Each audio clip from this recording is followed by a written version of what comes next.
आप सभी का तहे दिल से स्वागत है। कहानियों की इस दुनिया में मैं आपको एक और दिलचस्प किस्सा सुनाने जा रही हूँ। ध्यान से सुनिए और इसका आनंद लीजिए। बहुत समय पहले की बात है। एक राजा था जिसकी 2 रानियां थीं, परंतु दोनों ही निसंतान थी। ये चिंता राजा के मन को निरंतर व्याकुल की रहती, क्योंकि वह सोचता था कि उसके विशाल साम्राज्य का उत्तराधिकारी कौन बनेगा। राजा और दोनों रानियां विभिन्न मंदिरों में जाकर भगवान से प्रार्थना करते और महल में भी विधि पूर्वक अनुष्ठान करवाते, परंतु संतान प्राप्ति का वरदान उन्हें न मिल सका। एक दिन एक महात्मा उस राज्य में पधारे। उनकी महानता और आध्यात्मिक शक्तियों की चर्चा शीघ्र ही दरबार में पहुंच गई। राजा ने विचार किया कि क्यों ना उन्हें महल में बुलाकर अपनी व्यथा कह सुनाई जाए, शायद समाधान मिल जाए। राजा ने आज्ञा दी कि महात्मा को आदर पूर्वक महल में आमंत्रित किया जाए। राजा की आज्ञा का तुरंत पालन हुआ और महात्मा जी को महल में बुलाया गया। महल पहुंचने पर राजा ने बड़ी रानी से कहा कि महात्मा जी का आदर सत्कार पूरे सम्मान से किया जाए। बड़ी रानी तुरंत तैयार हो गई और महात्मा जी की सेवा में मनोयोग से जुट गई। उन्हें स्वादिष्ट भोजन परोसा और उनका आदर सम्मान किया। वहीं दूसरी ओर छोटी रानी महात्मा जी के फटे वस्त्रों को देखकर उनसे दूर दूर रही और सेवा करने में आनाकानी करने लगी। उसे अपने रूप रंग का घमंड था और वह महात्मा जी को निम्न दृष्टि से देखती थी। कुछ दिन बाद महात्मा जी जाने की तैयारी करने लगे। जाने से पहले उन्होंने बड़ी रानी के सेवा भाव से प्रसन्न होकर उसे आशीर्वाद दिया। बेटी, तूने मुझे सच्चे मन से सेवा दी है। मैं तुझसे अति प्रसन्न हूँ। शीघ्र ही तुम्हारे आंगन में संतानों की किलकारी गूंजेगी। यह आशीर्वाद सुनकर बड़ी रानी बहुत प्रसन्न हुई और सचमुच कुछ ही समय बाद वह गर्भवती हो गई। राजा को जब यह समाचार मिला तो उनका हृदय प्रसन्नता से भर उठा। राज्य भर में भी यह खबर फैल गई कि राजा पिता बनने वाले हैं। प्रजा, जो अपने राजा से अत्यंत प्रेम करती थी, इस शुभ समाचार पर हर्षित हो उठी और जश्न मनाने लगी। बड़ी रानी का मान सम्मान महल में और बढ़ गया और उसकी देखभाल के लिए सेवक सदैव तत्पर रहते। छोटी रानी जब यह देखती कि बड़ी रानी का मान कितना बढ़ गया है, सभी उसकी सेवा में लगे हैं, छोटी रानी मन ही मन सोचती, अब तो बड़ी रानी का मान सम्मान बढ़ा है, पर जब उसके संतान का आगमन होगा तब तो यह महल उसके इर्द गिर्द ही घूमेगा। इसी जलन में उसने एक दुष्ट योजना रची और राजमहल की दाई को बुलवाया। अपनी लालच भरी नजरों में सोने की चमक लिए दाई ने छोटी रानी का साथ देने का वादा किया। समय आने पर बड़ी रानी ने एक सुंदर पुत्र और पुत्री को जन्म दिया, परंतु दाई ने चुपके से नवजात शिशुओं को एक टोकरी में रखकर छोटी रानी के पास पहुंचा दिया और बड़ी रानी के पास 2 भारी पत्थर छोड़ दिए। जब बड़ी रानी को होश आया तो उसने अपने पास पत्थर पड़े देखे और उसकी आंखों में अविश्वास के आंसू छलक उठे, लेकिन उसकी पुकार सुनने वाला वहां कोई नहीं था। भोली भाली रानी इस अन्याय से अनजान थी। जब दाई ने उसे समझाया कि उसने पत्थर को जन्म दिया है, राजा को भी दाई ने यही संदेश पहुंचाया कि रानी ने संतान की जगह पत्थरों को जन्म दिया है।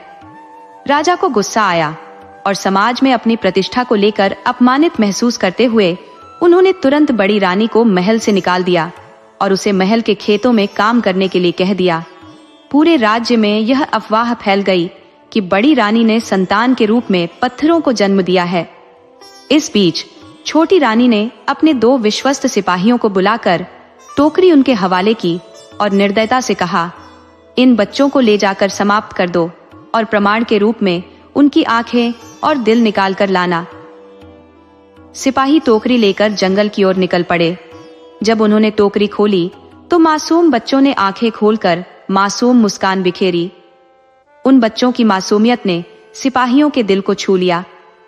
उनका दिल उन्हें मारने के लिए राजी न हुआ। उन्होंने बच्चों को जंगल में एक सुरक्षित स्थान पर छोड़ने का निर्णय किया और वहीं एक जानवर को मारकर उसकी आंखें और दिल निकालकर प्रमाण स्वरूप वापस लौट आए ताकि छोटी रानी को संतुष्ट कर सके। जब छोटी रानी ने पूछा कि कार्य पूरा हुआ या नहीं, तो सिपाहियों ने सिर झुकाकर कहा, हाँ रानी जी, सब हो गया। प्रमाण स्वरूप उन्होंने जानवर की आंखें और दिल रानी को सौंप दिए और रानी ने उन्हें पकाकर खा लिया। इधर बड़ी रानी दिन भर खेतों में कौवे भगाती और रात को ईश्वर की आराधना करती। उधर दोनों बच्चों को एक कुम्हार मिला जो जंगल में लकड़ियां और मिट्टी बीनने गया था। कुम्हार, जो खुद निसंतान था, उन मासूम बच्चों को देख अत्यंत प्रसन्न हुआ और उन्हें अपने घर ले आया। कुम्हार की पत्नी ने जब उन बच्चों को अपने अंक में भर लिया तो उसकी ममता जाग उठी और संयोगवश उसके सीने में दूध उतर आया। उसने उन बच्चों को अपनी संतान की तरह अपनाया और दोनों का पालन पोषण करने लगी। समय बीतता गया और 5 वर्ष का समय गुजर गया। एक दिन बालक मिट्टी के घोड़े को पानी पिला रहा था जो कुम्हार ने उसे खेलने के लिए बना दिया था। वहीं बालिका अपनी मिट्टी की गुड़िया को तैरना सिखा रही थी।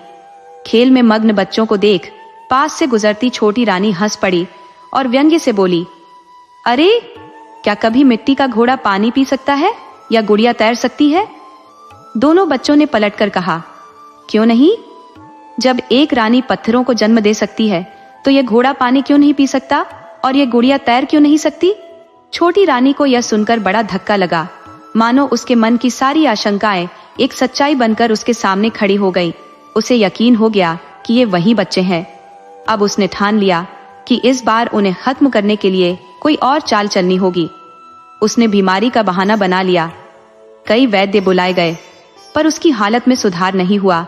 आखिरकार राजा ने हार मानते हुए उसकी इच्छा पूछी तो रानी ने कहा, बस एक ही उपाय है।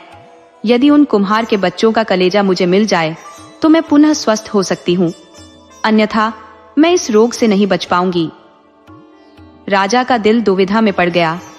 बड़ी रानी को वह पहले ही खो चुका था और अब छोटी रानी को खोना नहीं चाहता था। राजा ने तत्काल आदेश दिया कि सैनिक उन बच्चों का कलेजा लेकर आएं।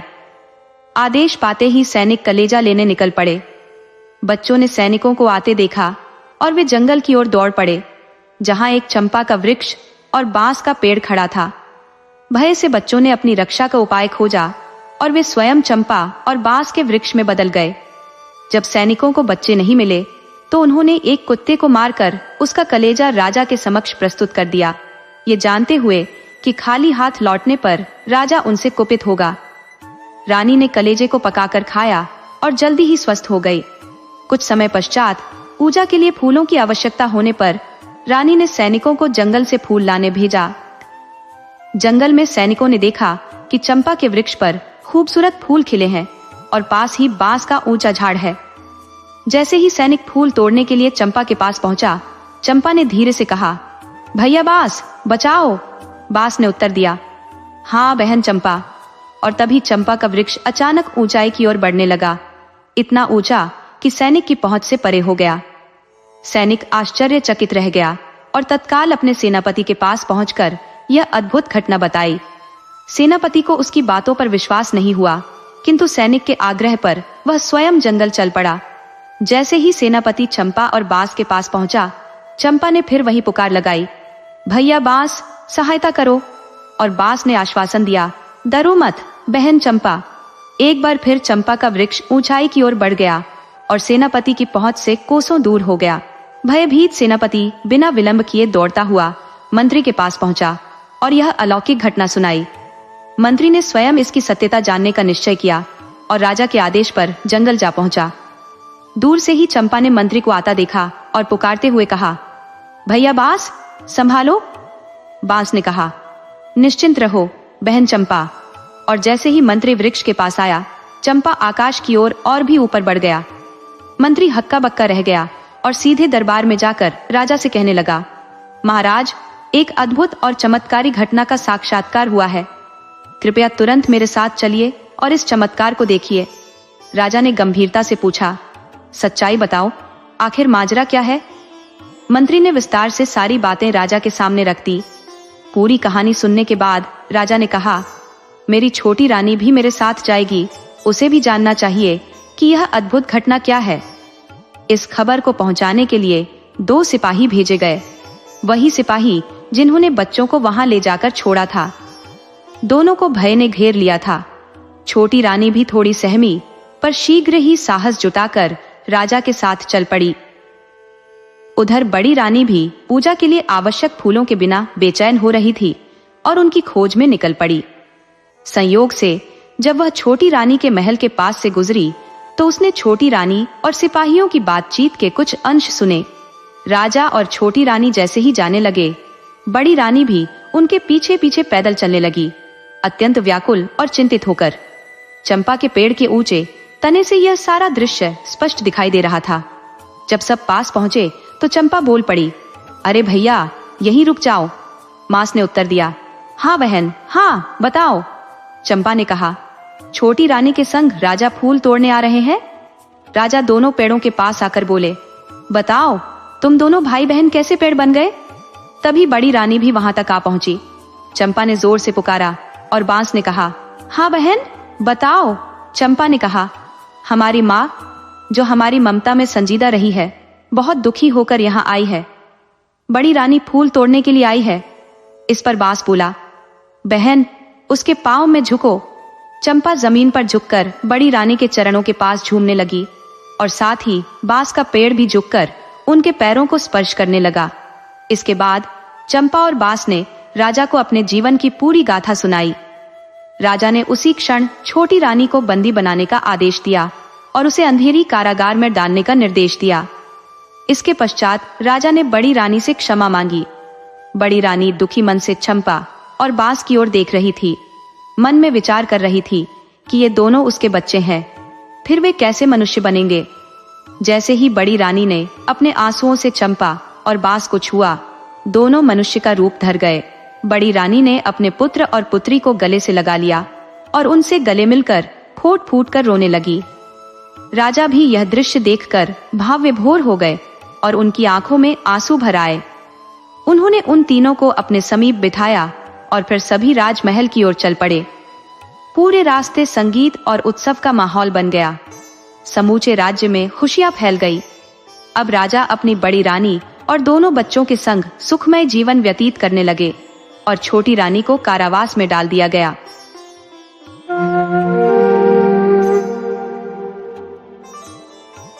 एक पति पत्नी थे जो बेहद गरीब थे।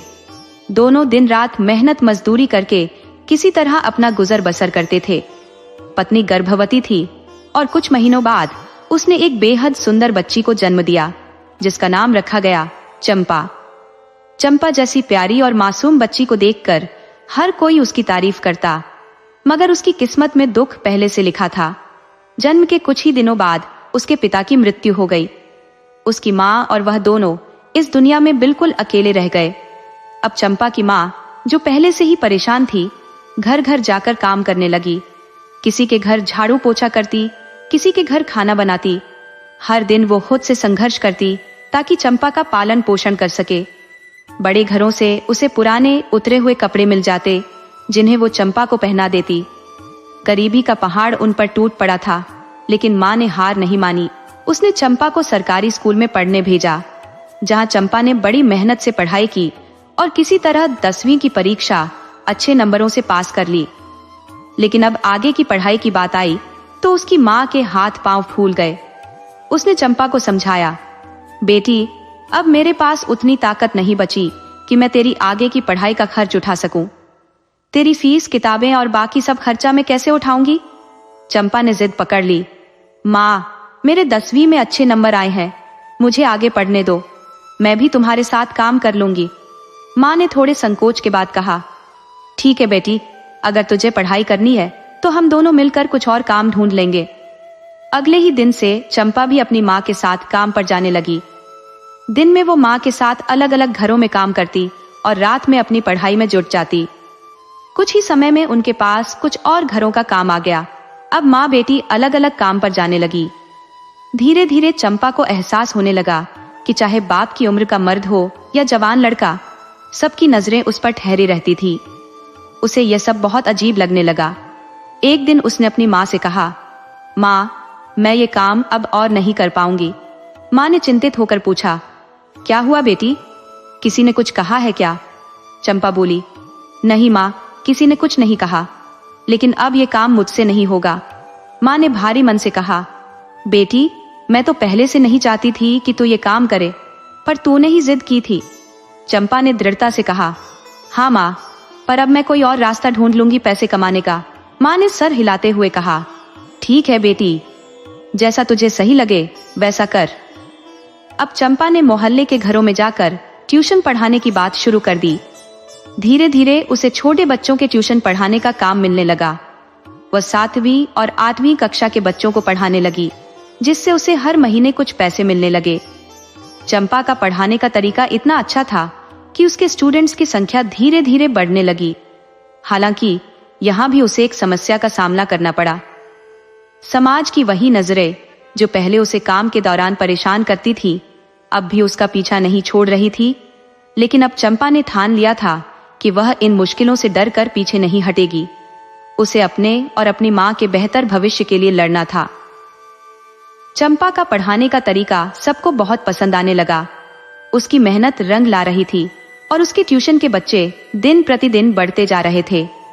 चंपा ने जब बच्चों को घर पर ट्यूशन पढ़ाना शुरू किया तो धीरे धीरे उसकी आमदनी अच्छी होने लगी थी, लेकिन साथ ही उसकी मेहनत भी दोहरी हो गई थी। चंपा की माँ कभी कभी अपनी बेटी की हालत देखकर कहती, चंपा, अगर तेरा बाप जिंदा होता तो तुझे इतनी मेहनत नहीं करनी पड़ती, तुझे भी बाकी बच्चों की तरह स्कूल में पढ़ने का मौका मिलता।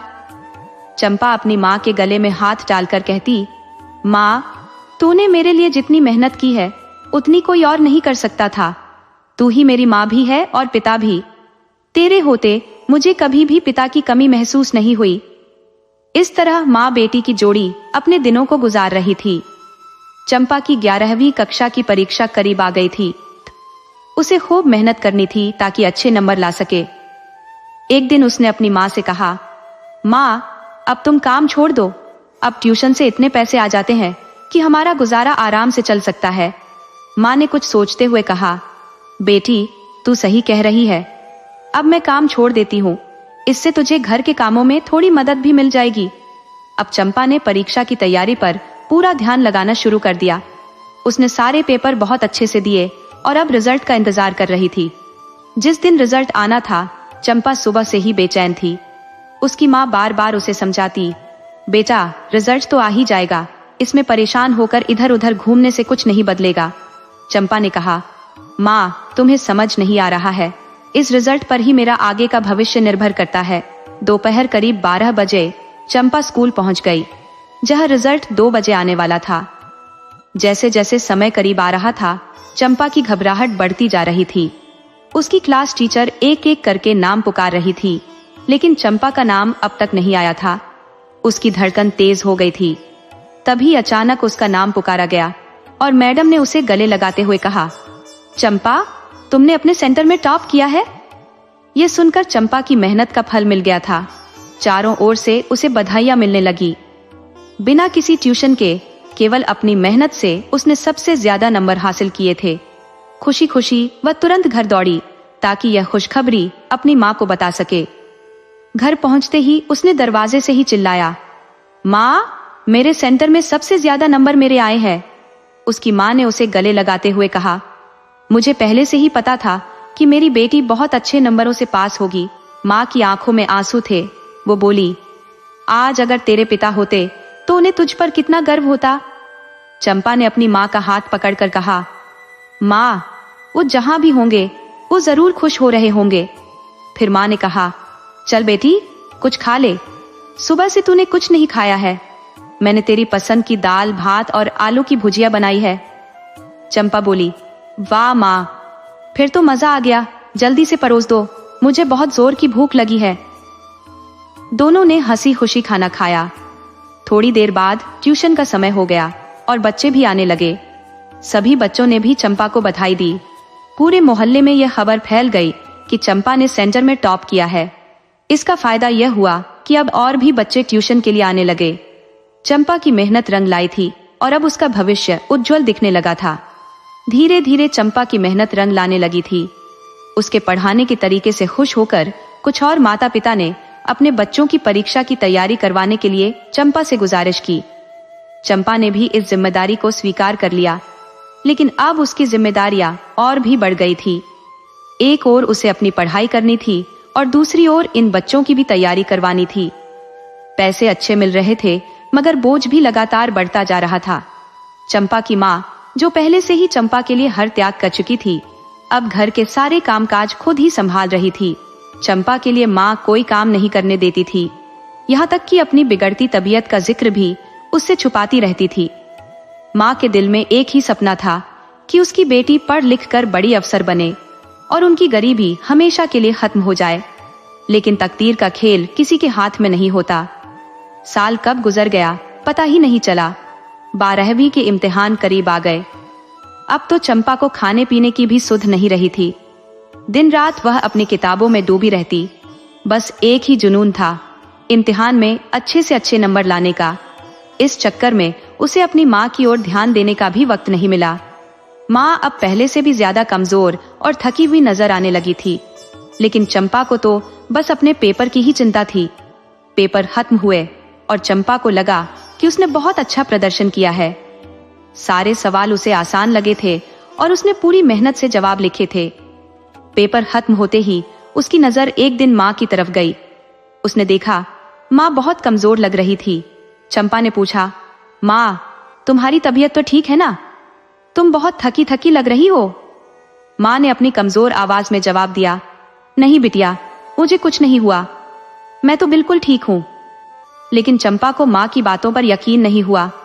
उसे लगने लगा था कि माँ कुछ छिपा रही है।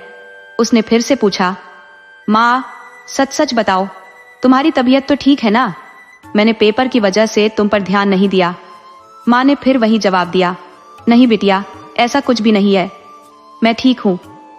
लेकिन कुछ दिनों बाद अचानक माँ के पेट में भयंकर दर्द उठने लगा। उस दर्द से माँ बुरी तरह तड़प उठी। चंपा ने घबराते हुए कहा, माँ ये कब से हो रहा है? तुमने मुझे पहले क्यों नहीं बताया?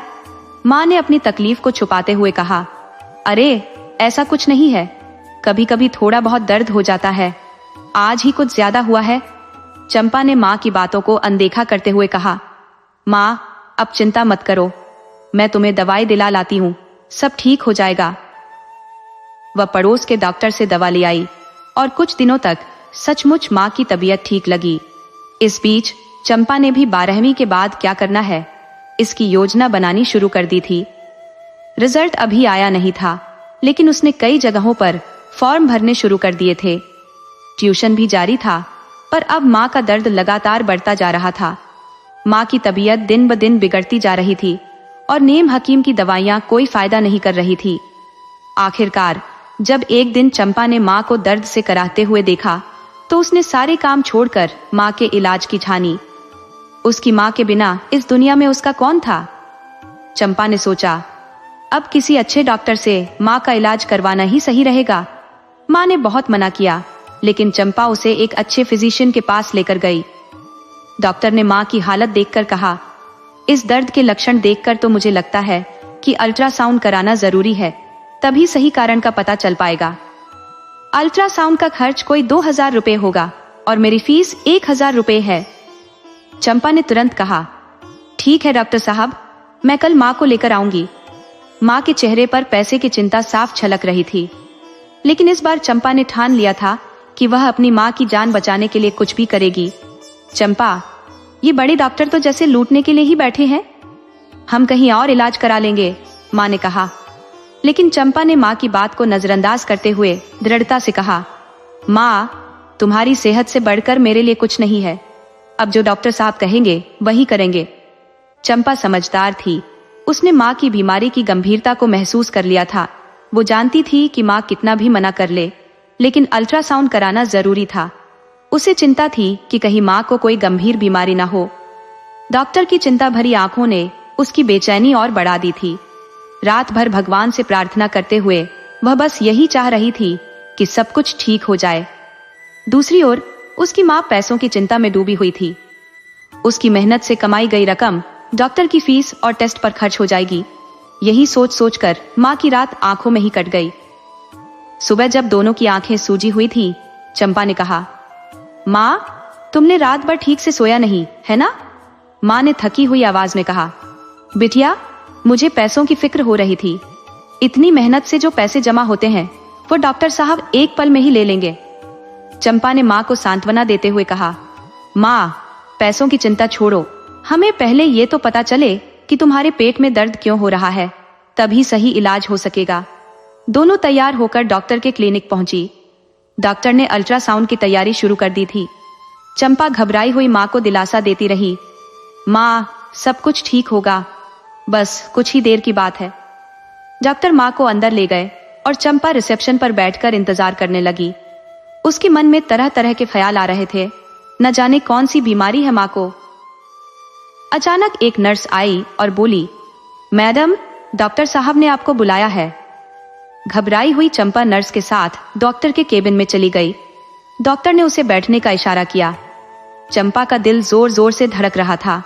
उसने डरते हुए पूछा, डॉक्टर साहब आपको माँ के पेट में दर्द की वजह तो पता चल गई होगी? डॉक्टर ने गंभीरता से कहा, बेटी घबराओ मत, ध्यान से सुनो। तुम्हारी माँ के पेट में दर्द उनकी उम्र के कारण हो रहा है। हम इसे ऑपरेशन के जरिए ठीक कर सकते हैं, लेकिन पहले हमें इसका एक सैंपल लेकर जांच के लिए भेजना होगा।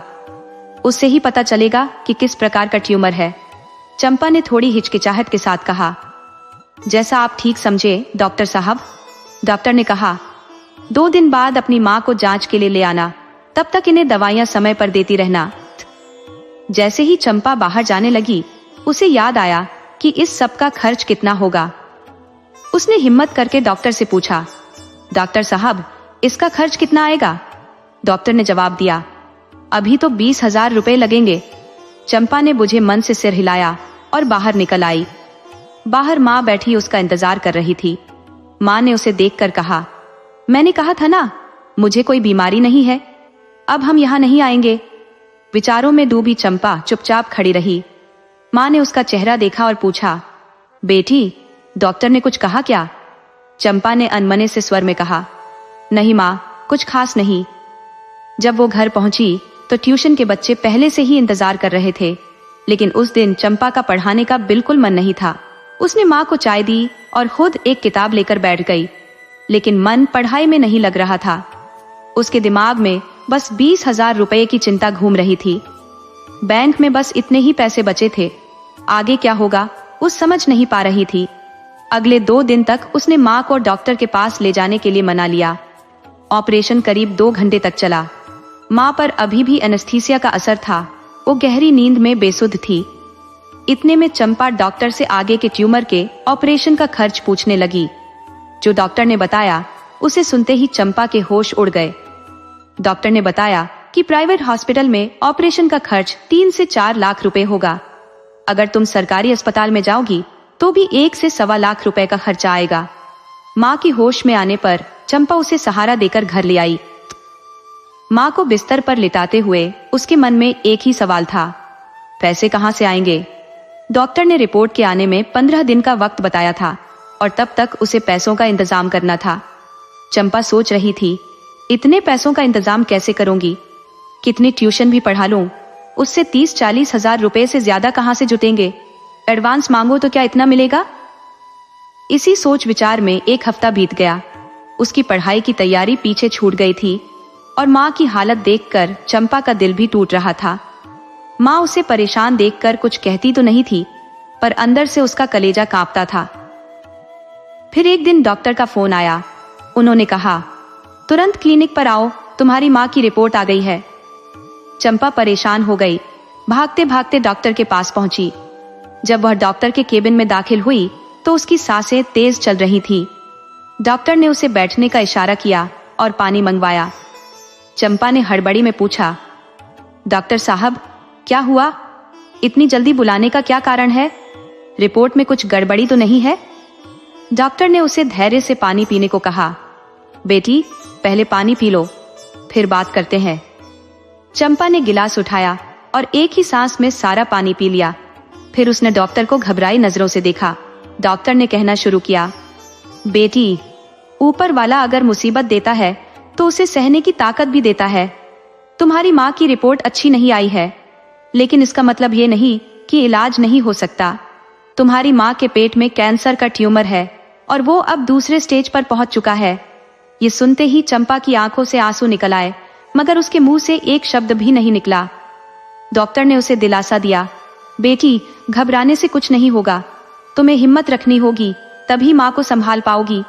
मैंने सरकारी अस्पताल के कैंसर विभाग से बात कर ली है। तुम्हें माँ को वहां भर्ती कराना होगा। पैसों का इंतजाम करना मुश्किल होगा, पर मैं भी मदद करूंगा। भगवान ने चाहा तो सब ठीक हो जाएगा। चंपा बस सिर हिला पाई। उसके शब्द जैसे गले में अटक गए थे। पहले ऑपरेशन के खर्चे से परेशान थी और अब ये कैंसर की खबर। कैंसर का नाम सुनते ही अच्छी अच्छों की रूह कांप जाती है। डॉक्टर ने कहा, अभी कुछ और जांचें होंगी, तब तक तुम पैसों का इंतजाम कर लो। चंपा ने बहुत ही धीरे से कहा, जी डॉक्टर साहब, और वह वहां से उठकर घर की ओर चल दी। उसके कदम अब भारी हो चुके थे, मानो वह खुद को घसीटते हुए आगे बढ़ रही हो। चंपा ने सड़क के किनारे से हाथ हिलाकर 3 व्हीलर रुकवाया और उसमें चुपचाप बैठ गई। जब वो घर पहुंची तो उसकी माँ दरवाजे पर उसका बेसब्री से इंतजार कर रही थी। माँ ने तुरंत पूछा, चंपा बेटा, डॉक्टर ने क्या बताया? चंपा ने नजरें चुराते हुए कहा, माँ, कल अस्पताल चलना है, तुम तैयार रहना। माँ ने फिर से जोर देकर पूछा, अरे चंपा, मैं पूछ रही हूँ कि रिपोर्ट में क्या निकला? चंपा ने एक गहरी सांस ली। उसकी निगाहें नीचे झुक गई। वह जानती थी कि अगर उसने माँ को कैंसर की बात बता दी तो माँ बहुत परेशान हो जाएगी। इसलिए उसने उस सच को अपने दिल में ही दफन कर दिया। उसकी जिंदगी पहले से ही उलझनों से भरी थी और अब माँ की बीमारी ने उसे और भी परेशान कर दिया था। किसी तरह से वो ट्यूशन पढ़ाकर अपने घर का खर्च चला रही थी, क्योंकि यही उसकी आमदनी का इकलौता जरिया था। रात भर वो बिस्तर पर करवटें बदलती रही। माँ के इलाज के साथ साथ बच्चों को कैसे पढ़ाएगी, यही सोच सोचकर उसकी रात कट गई। सुबह होते ही वो उठकर तैयार हो गई। उसने बच्चों के माता पिता को फोन कर दिया कि आज ट्यूशन नहीं होगी। दूसरी तरफ माँ सुबह जल्दी उठकर भजन पूजन करके तैयार हो चुकी थी। उन्होंने नाश्ता भी बना दिया था। दोनों माँ बेटी खाने के बाद अस्पताल के लिए निकल पड़ी। रास्ते में चंपा ने माँ को कहा, माँ, 2 जोड़ी कपड़े भी रख लेना। 3 व्हीलर जब अस्पताल के अंदर पहुंचा तो चंपा के मन में एक अजीब सा डर बैठ गया, लेकिन उसने कुछ नहीं कहा। माँ को लेकर वो कैंसर विभाग में पहुंची, जहां पहले ही डॉक्टर ने रिपोर्ट कंप्यूटर पर भेज दी थी। डॉक्टर ने रिपोर्ट ध्यान से देखी और माँ को भर्ती कर लिया। डॉक्टर ने कहा, आप बाहर बैठिए, इलाज जल्दी ही शुरू हो जाएगा। चंपा बाहर आकर रिसेप्शन पर बैठ गई। उसके मन में भगवान से बस यही प्रार्थना थी, हे भगवान, पिता को तो पहले ही ले लिया, अब माँ को बचा लेना।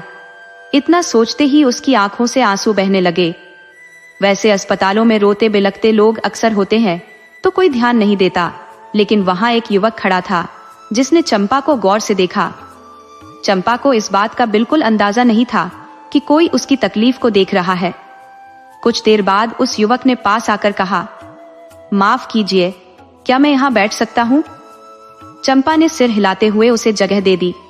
कुछ देर की चुप्पी के बाद युवक ने हल्के से पूछा, आप ठीक है? कोई परेशानी है? चंपा ने उसे घूर कर देखा तो वो थोड़ा घबरा गया, लेकिन फिर मुस्कुराते हुए बोला, हॉस्पिटल का माहौल ही ऐसा होता है जहां हर किसी को परेशानी होती है। चंपा ने कोई जवाब नहीं दिया, लेकिन युवक की हिम्मत बढ़ गई। उसने अपनी बात जारी रखी, आप देखिए, मैं भी कितनी बड़ी मुसीबत में हूँ, कोई रास्ता नहीं सूझ रहा। चंपा ने उसकी तरफ देखा, जैसे उसकी परेशानी जानने की कोशिश कर रही हो, लेकिन कुछ बोली नहीं। युवक समझ गया और बोला, यहाँ मेरी दादी भर्ती है, जिनको कल बहुत बड़ा हार्ट अटैक आया था। चंपा के मुंह से निकला, अब वो कैसी है? युवक ने राहत की सांस लेते हुए कहा, अभी उनकी हालत स्थिर है, पर असल समस्या ये है कि मुझे बहुत जरूरी काम से अमेरिका जाना था, पर दादी के बिना कैसे जा सकता हूँ? चंपा ने थोड़ी हैरानी से कहा, दादी से भी जरूरी काम क्या हो सकता है? युवक ने गंभीरता से जवाब दिया, कुछ भी नहीं, दादी से ज्यादा जरूरी तो कुछ भी नहीं। फिर उसने चंपा से पूछा, यहाँ आपका कौन एडमिट है? चंपा अब तक उससे थोड़ी सहज हो चुकी थी। उसने धीरे से कहा, यहाँ मेरी माँ है, उन्हें कैंसर है, दूसरी स्टेज पर है। युवक ने अफसोस जताते हुए कहा, मुझे बहुत दुख हुआ, लेकिन आपको हिम्मत रखनी होगी, सब ठीक हो जाएगा। चंपा ने सिर हिलाकर उसका धन्यवाद किया। थोड़ी देर बाद युवक उठकर चला गया। चंपा ने देखा कि कुछ समय बाद वो युवक 2 कप चाय लेकर लौट आया। चंपा की जरूरत के वक्त एक हाथ मदद के लिए आगे बढ़ा, लेकिन वह फॉर्मेलिटी में मुस्कुराते हुए बोली, नो थैंक्स। लड़के ने कहा, कोई बात नहीं, पी लो, फिर कभी तुम पिला देना, हिसाब बराबर हो जाएगा। उदासी के बावजूद चंपा के चेहरे पर हल्की सी मुस्कान आ गई। उसने थैंक्स कहकर चाय का प्याला थाम लिया। उसी वक्त एक नर्स ने आकर चंपा को ढूंढा और डॉक्टर के पास बुलाया। चाय खत्म करके चंपा इंतजार करने लगी कि डॉक्टर उसे बुलाकर कुछ बताएंगे। कुछ देर बाद वार्ड बॉय आया और बोला, मैडम, डॉक्टर साहब ने आपको बुलाया है। चंपा भारी कदमों से डॉक्टर के केबिन में दाखिल हुई। डॉक्टर ने बैठने का इशारा किया और फिर धीरे धीरे सारी बीमारी की गंभीरता को समझाया। उन्होंने कहा, बेटिया, आपकी माँ को अस्पताल में भर्ती कर लिया गया है। अब उनकी देखभाल हमारी जिम्मेदारी है। इलाज लंबा चलेगा और उसके बाद ऑपरेशन भी होगा। खर्चे के बारे में मैंने आपको पहले ही बता दिया था। प्राइवेट अस्पताल की तुलना में यहाँ खर्चा काफी कम होगा। चंपा ने डॉक्टर से पूछा, कितना खर्च आएगा डॉक्टर साहब? डॉक्टर ने बताया, लगभग 2 लाख रुपए। चंपा ने धीरे से कहा, डॉक्टर साहब, क्या मैं माँ से एक बार मिल सकती हूँ? डॉक्टर ने हामी भरते हुए कहा, हाँ बिल्कुल, जाओ मिल लो। चंपा वार्ड में माँ से मिलने पहुंची। माँ पहले से ही उसका इंतजार कर रही थी। माँ ने बिलखते हुए कहा, चंपा, मैं यहाँ तेरे बिना नहीं रह पाऊंगी। चंपा ने अपने आंसू रोककर माँ के गले लगते हुए कहा, माँ, बस कुछ ही दिनों की बात है। ऑपरेशन के बाद तुम घर लौट आओगी। मैं रोज तुम्हारे पास आऊंगी और ट्यूशन भी पढ़ा लूंगी। सब हो जाएगा माँ। माँ के सामने जो आंसू चंपा ने रोके थे वे बाहर निकलते ही छलक पड़े।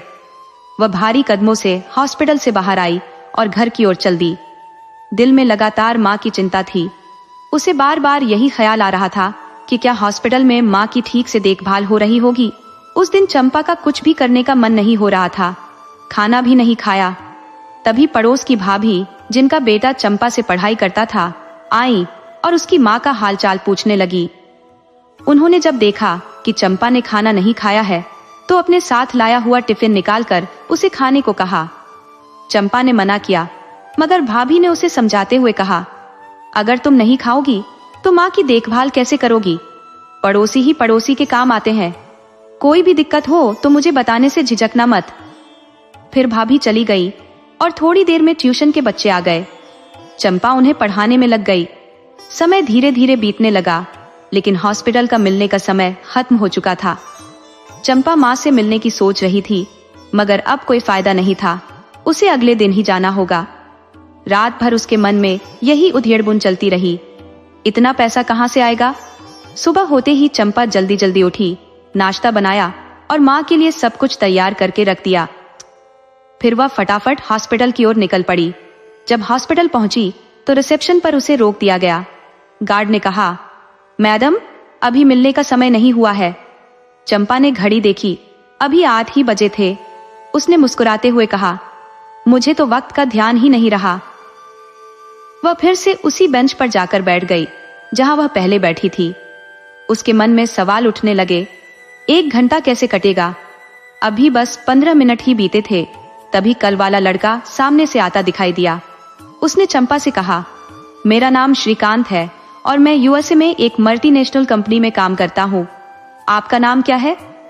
चंपा को उससे बात करके अच्छा लगा और समय भी अच्छे से कट गया। उसने कहा, मेरा नाम चंपा है। मैं 12th क्लास की स्टूडेंट हूँ, अभी अभी एग्जाम दिए हैं। श्रीकांत ने पूछा, आपके घर में कौन कौन है? चंपा ने कहा, मैं और मेरी माँ। पिताजी मेरे जन्म के कुछ दिन बाद ही एक एक्सीडेंट में चल बसे थे। श्रीकांत ने कहा, ये तो बहुत बड़ी त्रासदी हुई। आप अकेले होकर भी इतनी मुश्किलों का सामना कर रही हैं, ये सच में सराहनीय है। चंपा ने धीरे से कहा, जी, जब मुसीबत आती है तो हिम्मत करनी ही पड़ती है। वैसे आपके परिवार में कौन कौन है?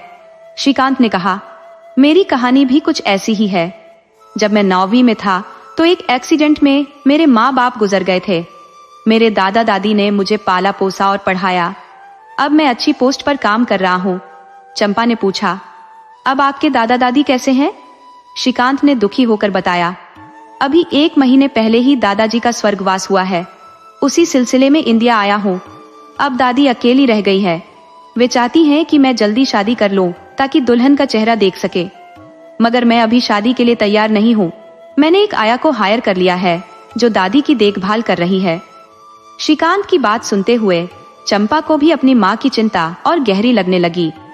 चंपा ने कहा, शायद तुम्हारे बाहर जाने से ही दादी को अकेलापन महसूस हुआ और इसीलिए उन्हें हार्ट अटैक आया। बातें करते करते मिलने का वक्त हो गया और दोनों अपने अपने मरीज से मिलने चले गए।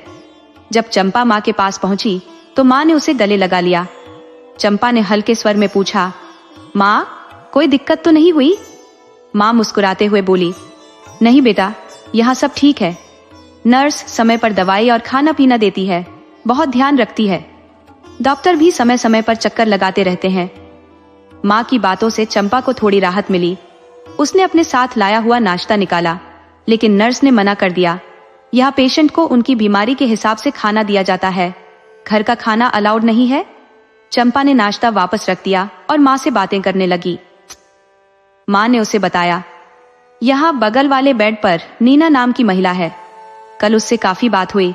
उसका स्वभाव बहुत अच्छा है, लेकिन सामने वाली महिला तो बड़ी नकछड़ी है।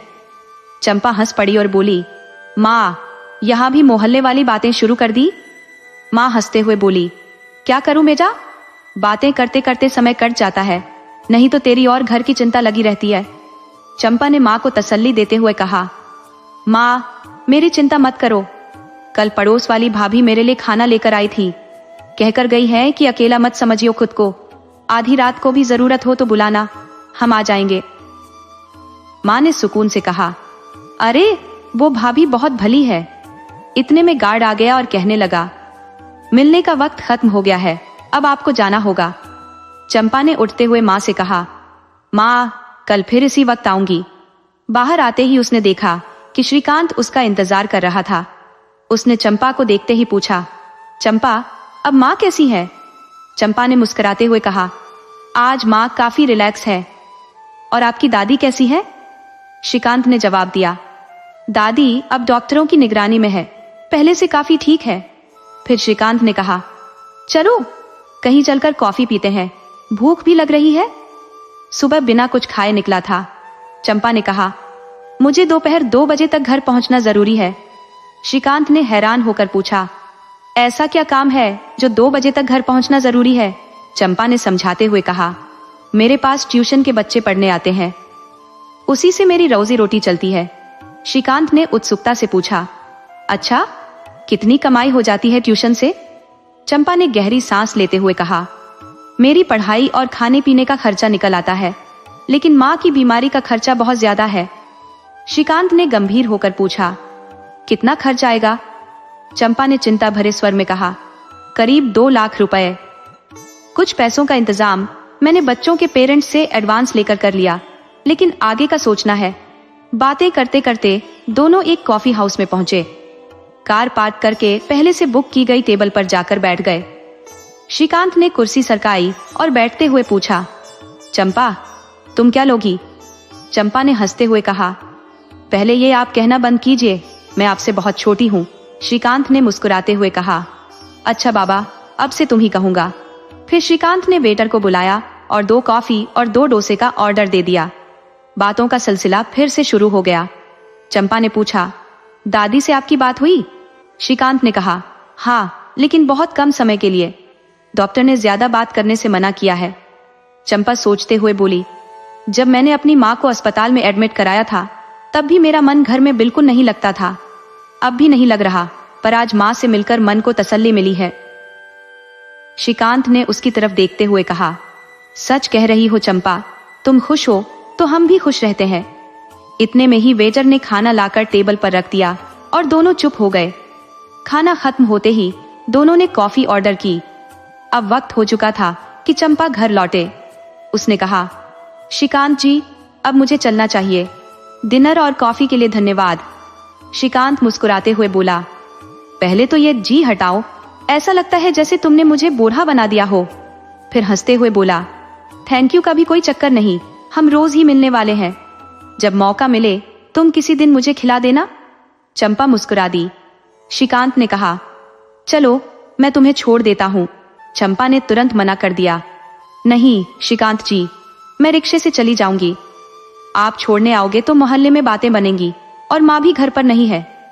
श्रीकांत ने थोड़ी देर सोचा और फिर कहा, ठीक है, जैसा तुम ठीक समझो। चंपा ने रिक्शा लिया और घर चली गई। उसे अब श्रीकांत का साथ अच्छा लगने लगा था। घर पहुंचते ही कुछ देर बाद ट्यूशन के बच्चे आ गए और वह अपने काम में व्यस्त हो गई। रात को खाना खाकर जब बिस्तर पर लेटी तो श्रीकांत की बातें याद आने लगी और मुस्कुराहट उसके चेहरे पर तैर गई। दूसरी ओर श्रीकांत भी घर पहुंचा, लेकिन उसके मन में कुछ उधेड़बुन चल रही थी। कोई योजना तेजी से उसके दिमाग में घूम रही थी। पूरी रात उसकी करवटें बदलने में बीत गई। सुबह जल्दी उठकर उसने नहाया धोया और जल्दी से तैयार होकर अस्पताल पहुंच गया। वह बेचैनी से चंपा का इंतजार करने लगा। इस बार चंपा ने आराम से उठकर नाश्ता बनाया और गुनगुनाते हुए घर के सारे काम निपटा दिए। उसे मन में शांति महसूस हो रही थी। अब उसे कोई ऐसा मिल गया था जिससे वह अपना सुख दुख बांट सकती थी। जब चंपा अस्पताल पहुंची तब 9 बज चुके थे। मिलने का समय शुरू हो चुका था तो वह सीधी माँ के पास चली गई। उधर श्रीकांत भी दादी से मिलने वार्ड में पहुंचा। आज दादी की तबीयत ठीक थी और वह बात करने के मूड में थी। श्रीकांत को देखते ही बोली, बेटा तू शादी कर ले। मैं तेरी दुल्हन का चेहरा देखकर ही मरना चाहती हूँ। अब जिंदगी का भरोसा नहीं, कब भगवान का बुलावा आ जाए। डॉक्टरों ने भी यही कहा था कि अगर उन्हें फिर से दिल का दौरा पड़ा तो बचना मुश्किल होगा। श्रीकांत ने दादी से वादा किया, जब हम घर वापस चलेंगे तब मैं आपको आपकी होने वाली बहू से मिलवाऊंगा। दादी यह सुनकर खुश हो गई और हंसते हुए बोली, श्रीकांत तू तो बस मजाक करने से बाज नहीं आता, अब बस मेरी शादी देखकर ही मरेगी। उधर चंपा जब अपनी माँ के रूम में पहुंची तो माँ की आंखें बंद थी। उसने नर्स से फुसफुसाते हुए पूछा, मेरी माँ की तबीयत ठीक है, वो सो रही हैं क्या? नर्स ने बताया, नहीं, कल रात उन्हें बहुत दर्द हुआ था। आज उनकी तबीयत ठीक नहीं है, दवाई दी है इसलिए आराम कर रही है। चंपा की आवाज सुनते ही माँ ने अपनी आंखें खोल दी और चंपा को देखते ही वह उसकी ओर खींच गई। चंपा ने भी उन्हें कसकर गले लगा लिया। तभी नर्स ने हल्की आवाज में कहा, मरीज से थोड़ा दूर रहिए। चंपा पास पड़ी कुर्सी पर बैठ गई और माँ से पूछने लगी, माँ अब कैसी तबीयत है? माँ ने धीरे से सिर हिला दिया, जैसे बोलने में उन्हें तकलीफ हो रही हो। चंपा आज जितनी शांत दिख रही थी उतनी ही अंदर से परेशान थी। वह माँ का सिर सहलाती रही, लेकिन माँ चुपचाप आंखें बंद किए लेती रही। चंपा को माँ की तकलीफ का एहसास हो रहा था और उसकी आंखों में आंसू आ गए, लेकिन उसने खुद को संभाल लिया। मिलने का समय खत्म होते ही चंपा डॉक्टर से मिलने उनके केबिन में चली गई। डॉक्टर ने गंभीरता से कहा, चंपा तुम्हारी माँ की हालत ठीक नहीं है, हो सकता है ऑपरेशन जल्दी करना पड़े। इसके लिए तुम्हें पैसे का इंतजाम करना होगा, साथ ही उनके ब्लड ग्रुप का ब्लड भी अस्पताल में जमा कराना होगा। चंपा ने गहरी सांस ली और कहा, जी मैं सब संभाल लूंगी। बाहर आकर वह श्रीकांत से मिली जो बाहर इंतजार कर रहा था। श्रीकांत ने उसका उतरा हुआ चेहरा देखकर पूछा, क्या हुआ चंपा, माँ ठीक तो है ना? इतना सुनते ही चंपा श्रीकांत के गले लगकर फूट फूट कर रोने लगी, जैसे उसके भीतर जमा हुआ दुख का सैलाब बह निकला हो। श्रीकांत ने उसे ढांढस बंधाते हुए कहा, सब ठीक हो जाएगा, हिम्मत मत हारो, तुम तो बहुत मजबूत हो चंपा। चंपा ने अपने आंसू पोंछे और हल्की सी मुस्कान के साथ बोली, चलो कॉफी पीते हैं, और हाँ आज का बिल तुम दोगे। सुबकते हुए भी उसके चेहरे पर मुस्कान लौट आई। दोनों पास के रेस्टोरेंट में चले गए। कॉफी का ऑर्डर देने के बाद श्रीकांत ने गंभीरता से पूछा, डॉक्टर ने क्या कहा? चंपा ने गहरी सांस लेकर कहा, उन्होंने कहा कि माँ का ऑपरेशन जल्दी करना पड़ सकता है, उनकी हालत ठीक नहीं है और पैसों के साथ साथ ब्लड भी जमा कराना होगा। उनका ब्लड ग्रुप बहुत दुर्लभ है, इसलिए जल्द से जल्द ब्लड का इंतजाम करना होगा। श्रीकांत ने आश्वासन देते हुए कहा, तुम चिंता मत करो, हम सब मिलकर इसका हल निकालेंगे। श्रीकांत ने कहा, चंपा तुम ब्लड का इंतजाम कैसे करोगी?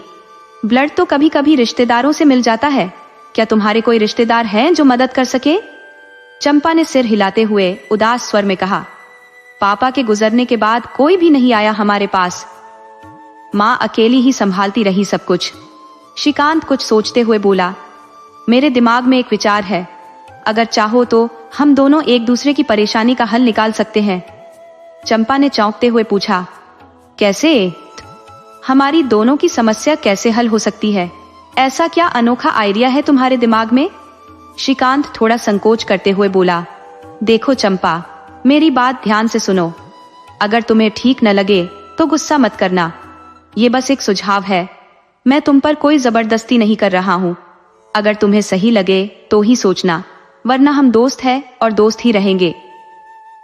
चंपा ने उत्सुकता से कहा, ठीक है, पहले अपना आइडिया बताओ। श्रीकांत ने एक गहरी सांस ली और कहा, तुम्हारी माँ का ऑपरेशन होना है, इसके लिए तुम्हें पैसों की जरूरत है। ब्लड भी ब्लड बैंक से खरीदा जा सकता है। दूसरी तरफ मेरी दादी अपने पोते की शादी देखना चाहती है। डॉक्टर ने बताया है कि अगर उन्हें फिर से हार्ट अटैक हुआ तो वो शायद न बचे। चंपा ने बीच में टोकते हुए कहा, तुम ऐसा क्यों कह रहे हो? कोई नहीं जानता कि भगवान का बुलावा कब आएगा। जब तक वो जिंदा है तब तक हमें उनकी देखभाल करनी चाहिए। श्रीकांत ने गंभीरता से कहा, मैं भी यही कह रहा हूं, लेकिन मेरे पास एक योजना है। अगर हम दोनों आपस में कॉन्ट्रैक्ट मैरिज कर ले तो तुम्हारी माँ के इलाज के लिए जितनी रकम चाहिए वो मैं दे दूंगा। बदले में तुम्हें तब तक मेरी दादी के साथ रहना होगा जब तक वो जिंदा है। चंपा चौंक गई और उसने कहा, कॉन्ट्रैक्ट मैरिज? इसका मतलब क्या है? श्रीकांत ने विस्तार से समझाया, हमारे बीच पति पत्नी जैसा कोई रिश्ता नहीं होगा।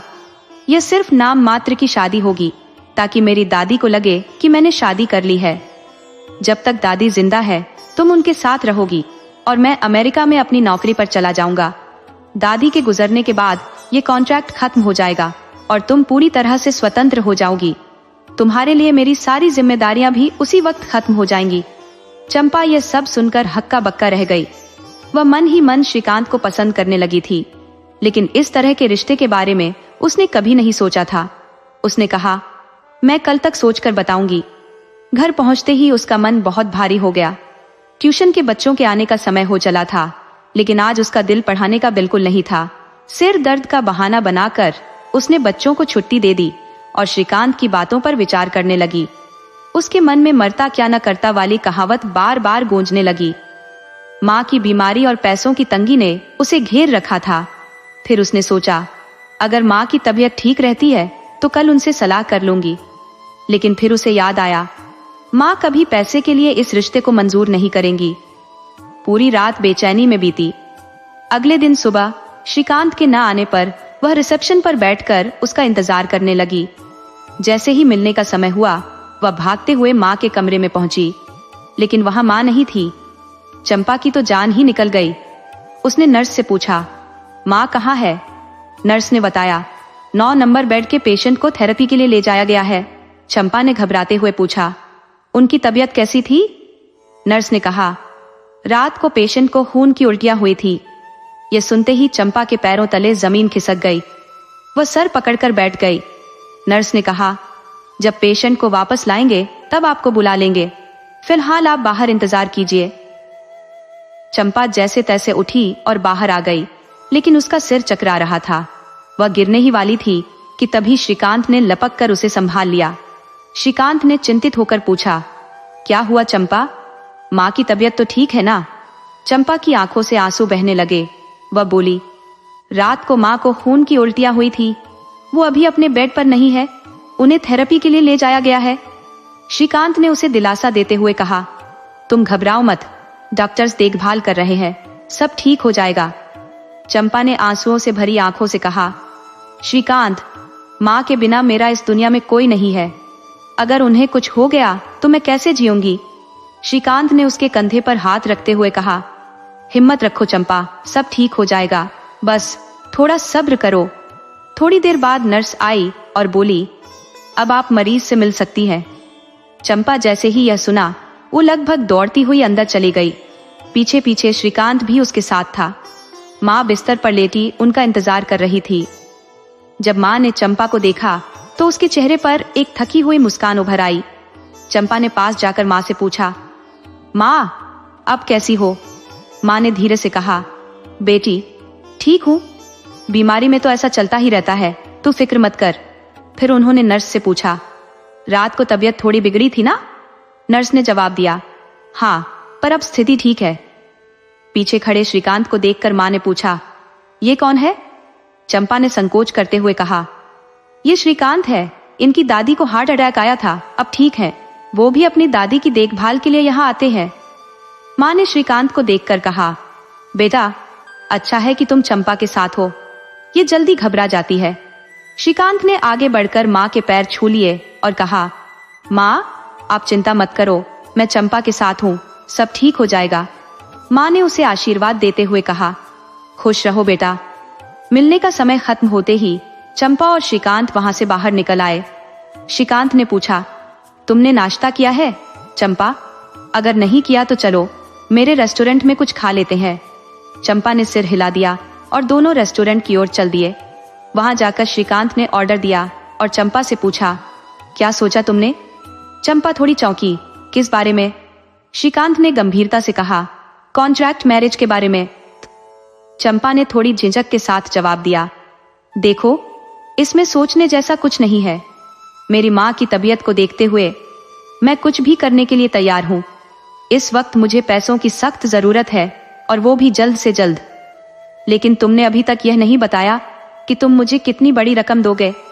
श्रीकांत ने संयमित स्वर में कहा, जो भी इलाज का खर्च होगा मैं वह सब उठाऊंगा। तुम्हारे रहने का, माँ के इलाज का और हमारी शादी का कॉन्ट्रैक्ट, ये सब लिखित में रजिस्ट्रार के ऑफिस में रजिस्टर्ड होगा।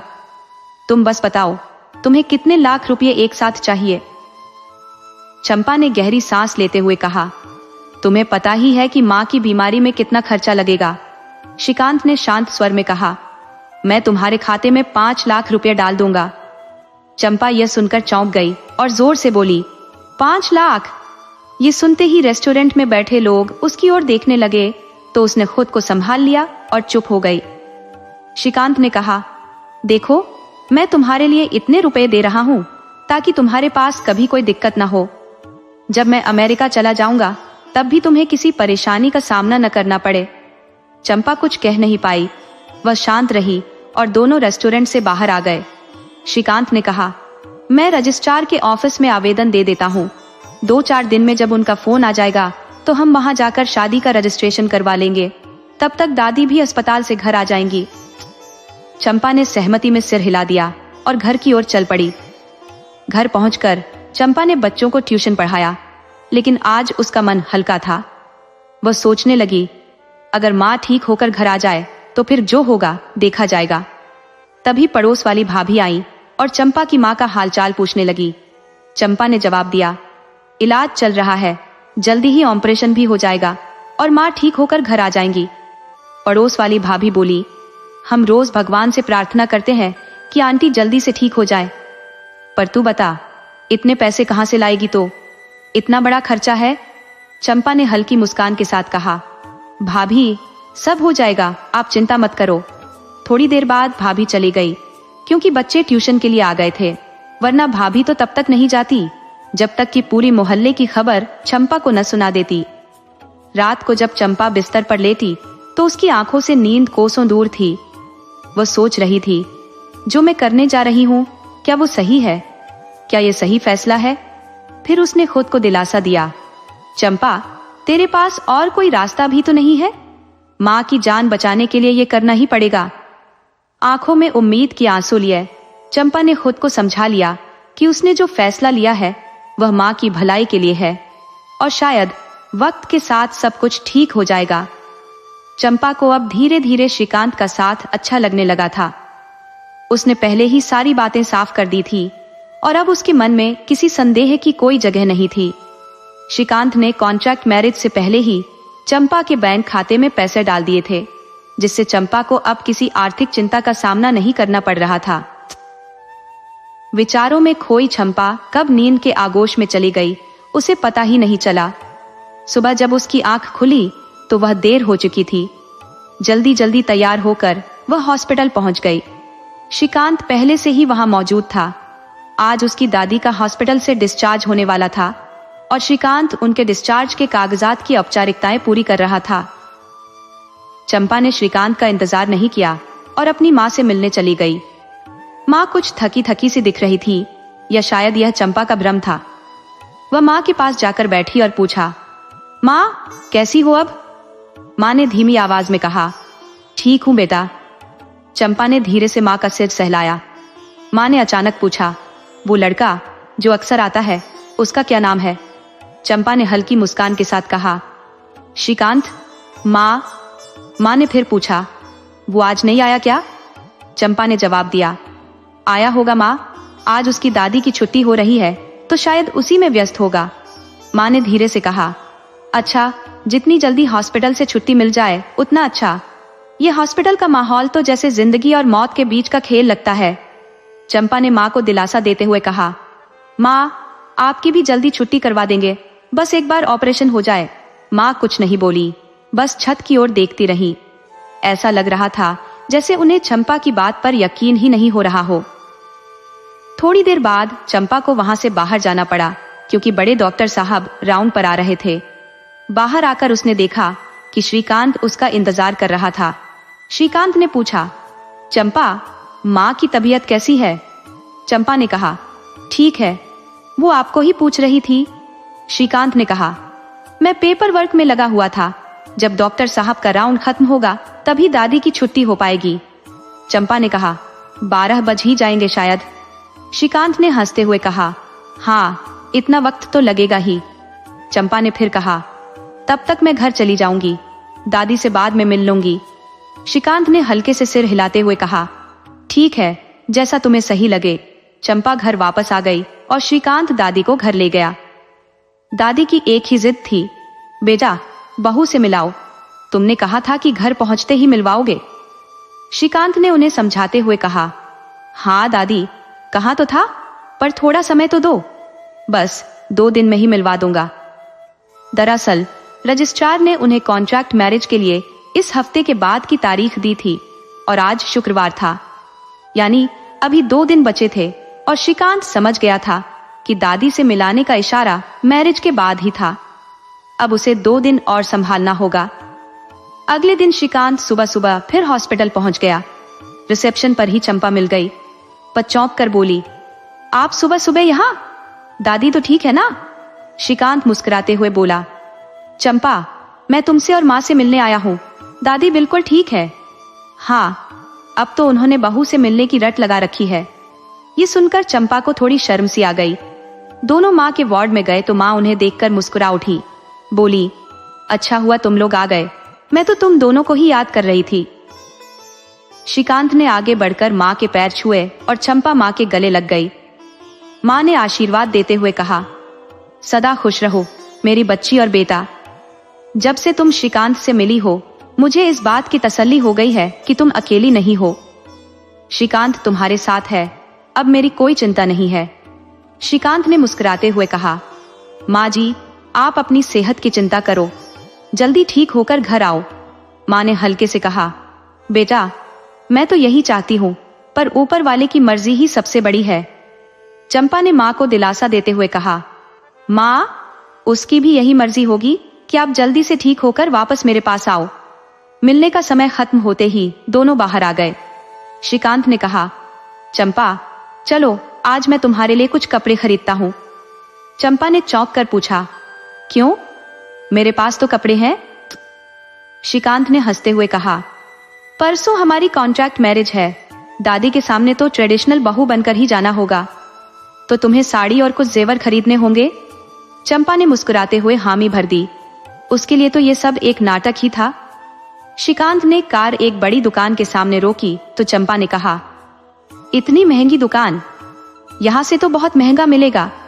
श्रीकांत ने कहा, चंपा, कीमत की चिंता मत करो, बस अपनी पसंद के कपड़े खरीद लो, कुछ ऐसे जोड़े जो दादी के सामने पहन सको। चंपा ने हंसते हुए सिर हिलाया और दोनों दुकान के अंदर चले गए। चंपा ने कपड़े खरीदने के बाद घर की ओर रुख किया। समय का पता नहीं चला था, ट्यूशन के बच्चे पहले से ही आ चुके थे। उसने जल्दी से एक शॉवर लिया और कपड़े बदलकर तैयार हो गई। हॉस्पिटल से लौटने के बाद उसे बच्चों के पास आने में देर नहीं करनी चाहिए थी। जब बच्चे चले गए तो चंपा की माँ की सहेली उनके हालचाल पूछने के लिए चंपा के पास आई। चंपा ने उनका स्वागत किया और नमस्ते कहकर उन्हें अपने पास बैठाया। उसने उनके लिए चाय बनाई और फिर खुद भी उनके पास बैठ गई। सहेली ने चंपा की पीठ पर प्यार से हाथ फेरते हुए कहा, बेटी चंपा, तुम्हारी माँ तो बड़ी भाग्यशाली है कि उसे तुम्हारे जैसा संतान मिली है। तुम तो सच में बड़ी साहसी हो, सब कुछ अकेले ही झेल रही हो। चंपा ने हंसते हुए कहा। अकेली कहा? आंटी जी, आप सबका साथ तो है, आपकी दुआओं से ही तो मुझे हिम्मत मिलती है। आंटी ने आशीर्वाद देते हुए कहा, इस बार जल्दी से तुम्हारी माँ ठीक होकर घर आ जाए, बस यही कामना है। उनके जाने के बाद चंपा सोचने लगी, आंटी जी मुझसे और माँ से कितना प्रेम करती है, लेकिन जब उन्हें मेरे कॉन्ट्रैक्ट मैरिज के बारे में पता चलेगा तो वे क्या सोचेंगी। फिर उसने अपने विचारों को झटकते हुए सोने की कोशिश की, लेकिन उन चिंताओं से उसका पीछा छूटना मुश्किल था। रात भर उसकी नींद उड़ी रही। उसे अपने बचपन का वह चुलबुला रूप याद आ रहा था, जब वह माँ से हर छोटी बड़ी चीज की जिद करती थी। अच्छे कपड़े पहनना, सहेलियों के साथ घूमना फिरना, सब कुछ करना चाहती थी। तब माँ हमेशा कहती थी, चंपा, ये सब तुम्हें अपने पति के घर जाकर करना है, या तो तुम्हारी पढ़ाई और 2 वक्त की रोटी का ही इंतजाम करो।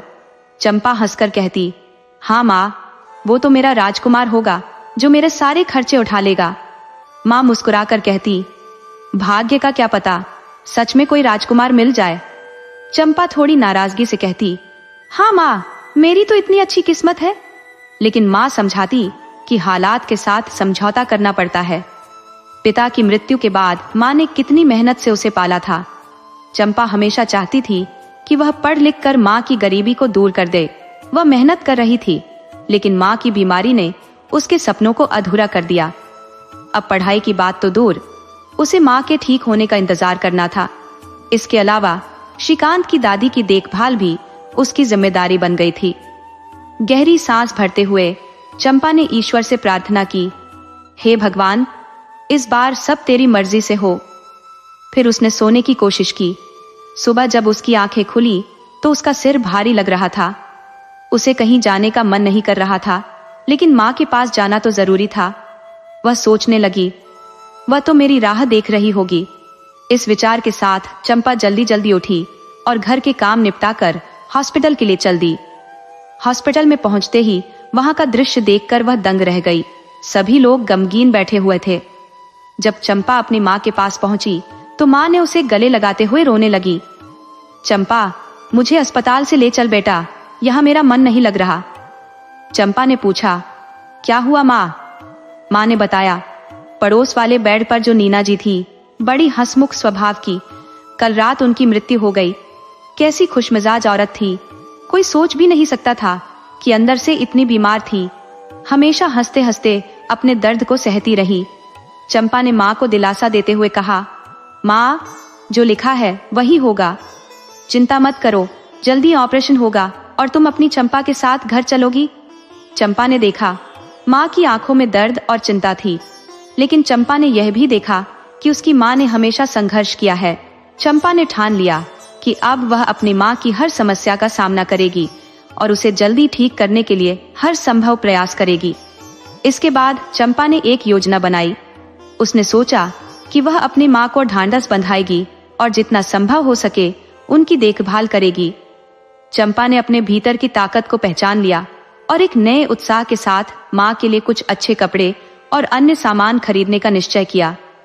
चंपा ने मन में सोचा, मैं अपनी माँ को खुश करने के लिए हर संभव प्रयास करूंगी। मेरे सपने अधूरे नहीं रहेंगे। मैं अपने और माँ के लिए एक नई शुरुआत करूंगी। और इस संकल्प के साथ चंपा ने अपने जीवन की नई यात्रा की ओर कदम बढ़ाने का फैसला किया। चंपा जब बाहर निकली तो उसकी आंखों से आंसुओं की धार फूट पड़ी। माँ का दुख सहन करना उसके लिए असहनीय था। उसने भगवान से भी शिकायत करते हुए कहा, हे ईश्वर, तुम इतने निर्दयी क्यों हो? तुम्हारे हाथों मेरी माँ को कभी खुशी नहीं मिली। हमेशा केवल कठिनाइयां ही उसके जीवन में आई है। मैंने अपने ज्ञान और मेहनत से माँ को खुश करने का संकल्प लिया था, लेकिन अब हमने उसे यह गंभीर बीमारी दे दी। अकेले बैठकर वह रोते रोते यही सोचती रही। तभी श्रीकांत वहां पहुंचा। उसने चंपा के मिजाज को भांपते हुए कहा, चंपा, चिंता मत करो। जिन चीजों पर तुम्हारा नियंत्रण नहीं है उनके बारे में सोचने से कोई लाभ नहीं होगा। तुम माँ के लिए इतनी बड़ी बलिदान दे रही हो, जो कि साधारण बात नहीं है।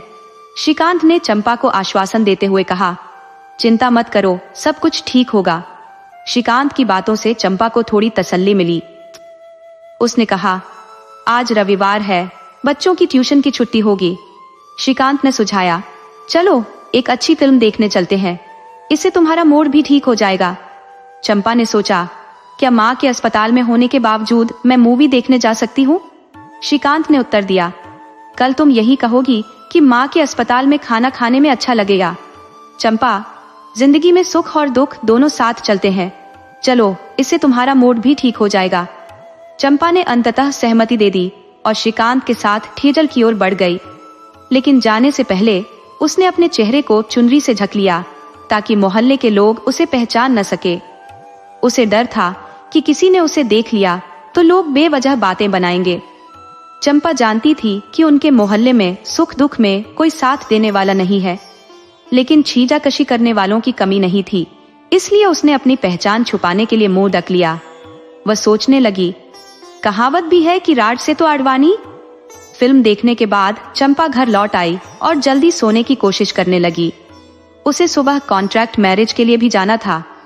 चंपा ने खुद को रिलैक्स महसूस किया और जल्दी ही सो गई। सुबह उसकी नींद भारी सिर के साथ खुली, लेकिन उसे अपनी माँ के पास जाना था। वह सोचने लगी, माँ तो मेरी राह देख रही होगी। जल्दी से नहा धोकर चंपा ने तैयार हो गई। हॉस्पिटल पहुंचने पर देखा कि श्रीकांत भी वहां था। उसने कहा, मैं चाहता हूं कि माँ का आशीर्वाद हमें मिले। चंपा और श्रीकांत दोनों माँ के पास पहुंचे।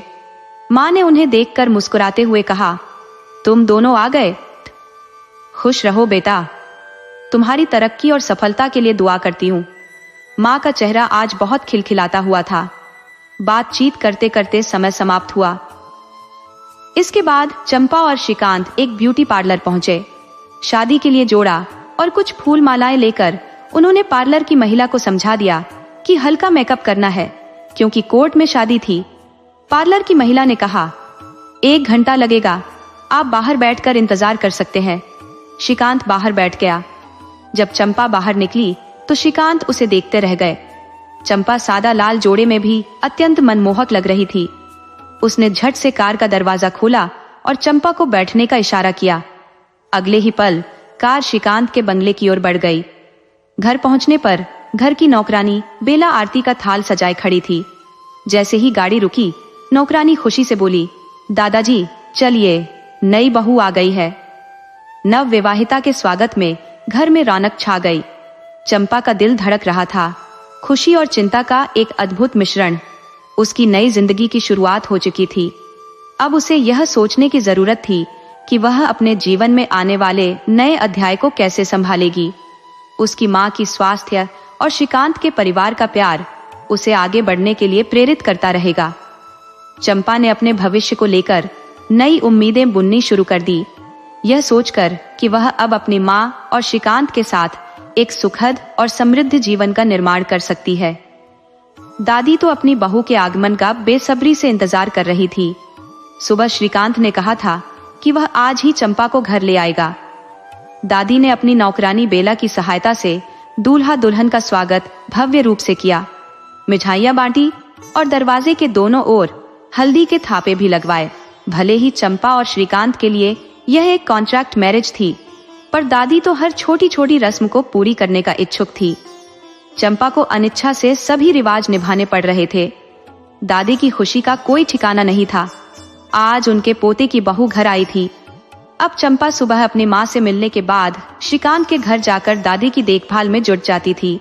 उसने मोहल्ले में यह बता दिया था कि उसे नाइट जॉब मिल गया है। माँ के हालात देखकर वह अपने घर आती, दोपहर को बच्चों को पढ़ाती और शाम को दादी के पास लौट आती। उसने दादी को यह बता रखा था कि वह दिन भर सर्विस पर जाती है। इस तरह चंपा की जिंदगी उलझनों से भरी हुई थी। चंपा को चिंता थी कि जब माँ ठीक होकर घर आएंगी तब वह सब कैसे संभालेगी, लेकिन पैसा भी तो बहुत जरूरी था माँ के इलाज के लिए। चंपा की शादी श्रीकांत के साथ दोस्तों की गवाहियों में कानूनी रूप से हो गई। श्रीकांत की दादी ने अपनी नौकरानी के साथ चंपा का जोरदार स्वागत किया। चंपा की चिंता इस बात को लेकर थी कि कब उसकी माँ ठीक होकर घर आएगी। जब दादी ने रस्मों के बाद चंपा को आराम करने के लिए कहा, तब चंपा थकावट से भरी हुई थी। दादी ने बेला से कहा, बेला, अपनी भाभी को उसके कमरे में ले जाओ। बेला के साथ चंपा कमरे में गई तो वह देखकर दंग रह गई। कमरा बहुत सुंदर सजाया गया था। आधुनिक दादी ने सुहाग सेज की संपूर्ण तैयारी कर रखी थी। पीछे पीछे श्रीकांत भी कमरे में आया और चंपा से कहा, सारी चंपा, दादी को नहीं पता कि यह कॉन्ट्रैक्ट मैरिज है, इसलिए उन्होंने ऐसा किया। दोनों ने मिलकर कमरे से फूल वगैरह हटाए और उसे साफ किया। फिर श्रीकांत ने कहा, दादी की वजह से हमें एक ही कमरे में रहना पड़ेगा। मैं सोफे पर सोऊंगा और तुम बेड पर। चंपा ने सहमति दी। थके हुए श्रीकांत और चंपा जल्दी सो गए। हफ्ते भर भी नहीं हुआ था कि श्रीकांत ने कहा, चंपा, मुझे अमेरिका जाना होगा। वहां का काम मेरे बिना प्रभावित हो रहा है। अब दादी की देखभाल की जिम्मेदारी तुम्हारी है। मैं जल्दी ही सेटल करके वापस आऊंगा। मेरा फोन नंबर तुम्हारे पास है, जब भी जरूरत हो मुझे कॉल कर देना। ये सुनकर चंपा सकते में आ गई। बोली, श्रीकांत, तुम इतनी जल्दी जा रहे हो? अभी तो मैं यहाँ के तौर तरीके भी नहीं सीख पाई हूँ। श्रीकांत ने कहा, हाँ चंपा, जाना आवश्यक है और हमारी डील भी तो यहीं हुई थी। दादी को समझाकर अगले हफ्ते श्रीकांत अमेरिका चला गया। चंपा का रूटीन वही था। बेला नाश्ता तैयार कर देती। चंपा दादी को खिलाकर खुद नाश्ता करके अस्पताल के लिए निकल जाती, माँ को देखने। फिर अपने घर बच्चों को पढ़ाती। शाम को 5 बजे दादी के पास लौट आती। लेकिन इन दिनों चंपा अपने दिल में श्रीकांत के लिए एक अजीब सा एहसास कर रही थी। श्रीकांत से पहले ही वह उसे पसंद करती थी, लेकिन उसके जाने के बाद उसका दिल बेचैन हो गया था। वह श्रीकांत को फोन करना चाहती थी, लेकिन बिना कारण क्या कहेगी। उसने कहा था, जरूरत हो तभी फोन करना, इसलिए वह फोन रख देती। लेकिन जितना खुद को रोकने की कोशिश करती, उतना ही श्रीकांत के लिए उसका दिल धड़कता रहता। एक अजीब सी कशमकश में चंपा फंस गई थी। इसी चलते एक नई परेशानी ने चंपा को घेर लिया। डॉक्टरों ने मां के ऑपरेशन के लिए जल्दी से जल्दी बुला लिया। श्रीकांत ने पहले ही उसके बैंक में पैसे जमा करवा दिए थे, लेकिन श्रीकांत के जाने के बाद उसका मनोबल कमजोर हो गया। चंपा को श्रीकांत का सहारा हमेशा की तरह महसूस होता था। मां के ऑपरेशन वाले दिन श्रीकांत का फोन आया। उसने कहा, चंपा, तुम एक हिम्मत वाली लड़की हो, हिम्मत से काम लो, सब ठीक हो जाएगा। श्रीकांत के 2 शब्दों ने चंपा को हिम्मत दी और मां का ऑपरेशन हुआ। जबकि चंपा बेचैन घूमती रही।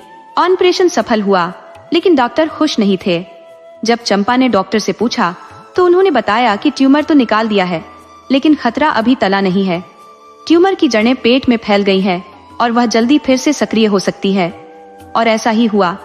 अस्पताल में ऑब्जर्वेशन के लिए रखी गई चंपा की मां को 8वें दिन ही पेट में जानलेवा दर्द फिर से शुरू हो गया। चंपा की मां बिना असली बात जाने खुशी मना रही थी। कल ही मां ने चंपा से कहा था, अब तो ऑपरेशन हुए 8 दिन हो गए हैं, मुझे छुट्टी मिल जाएगी।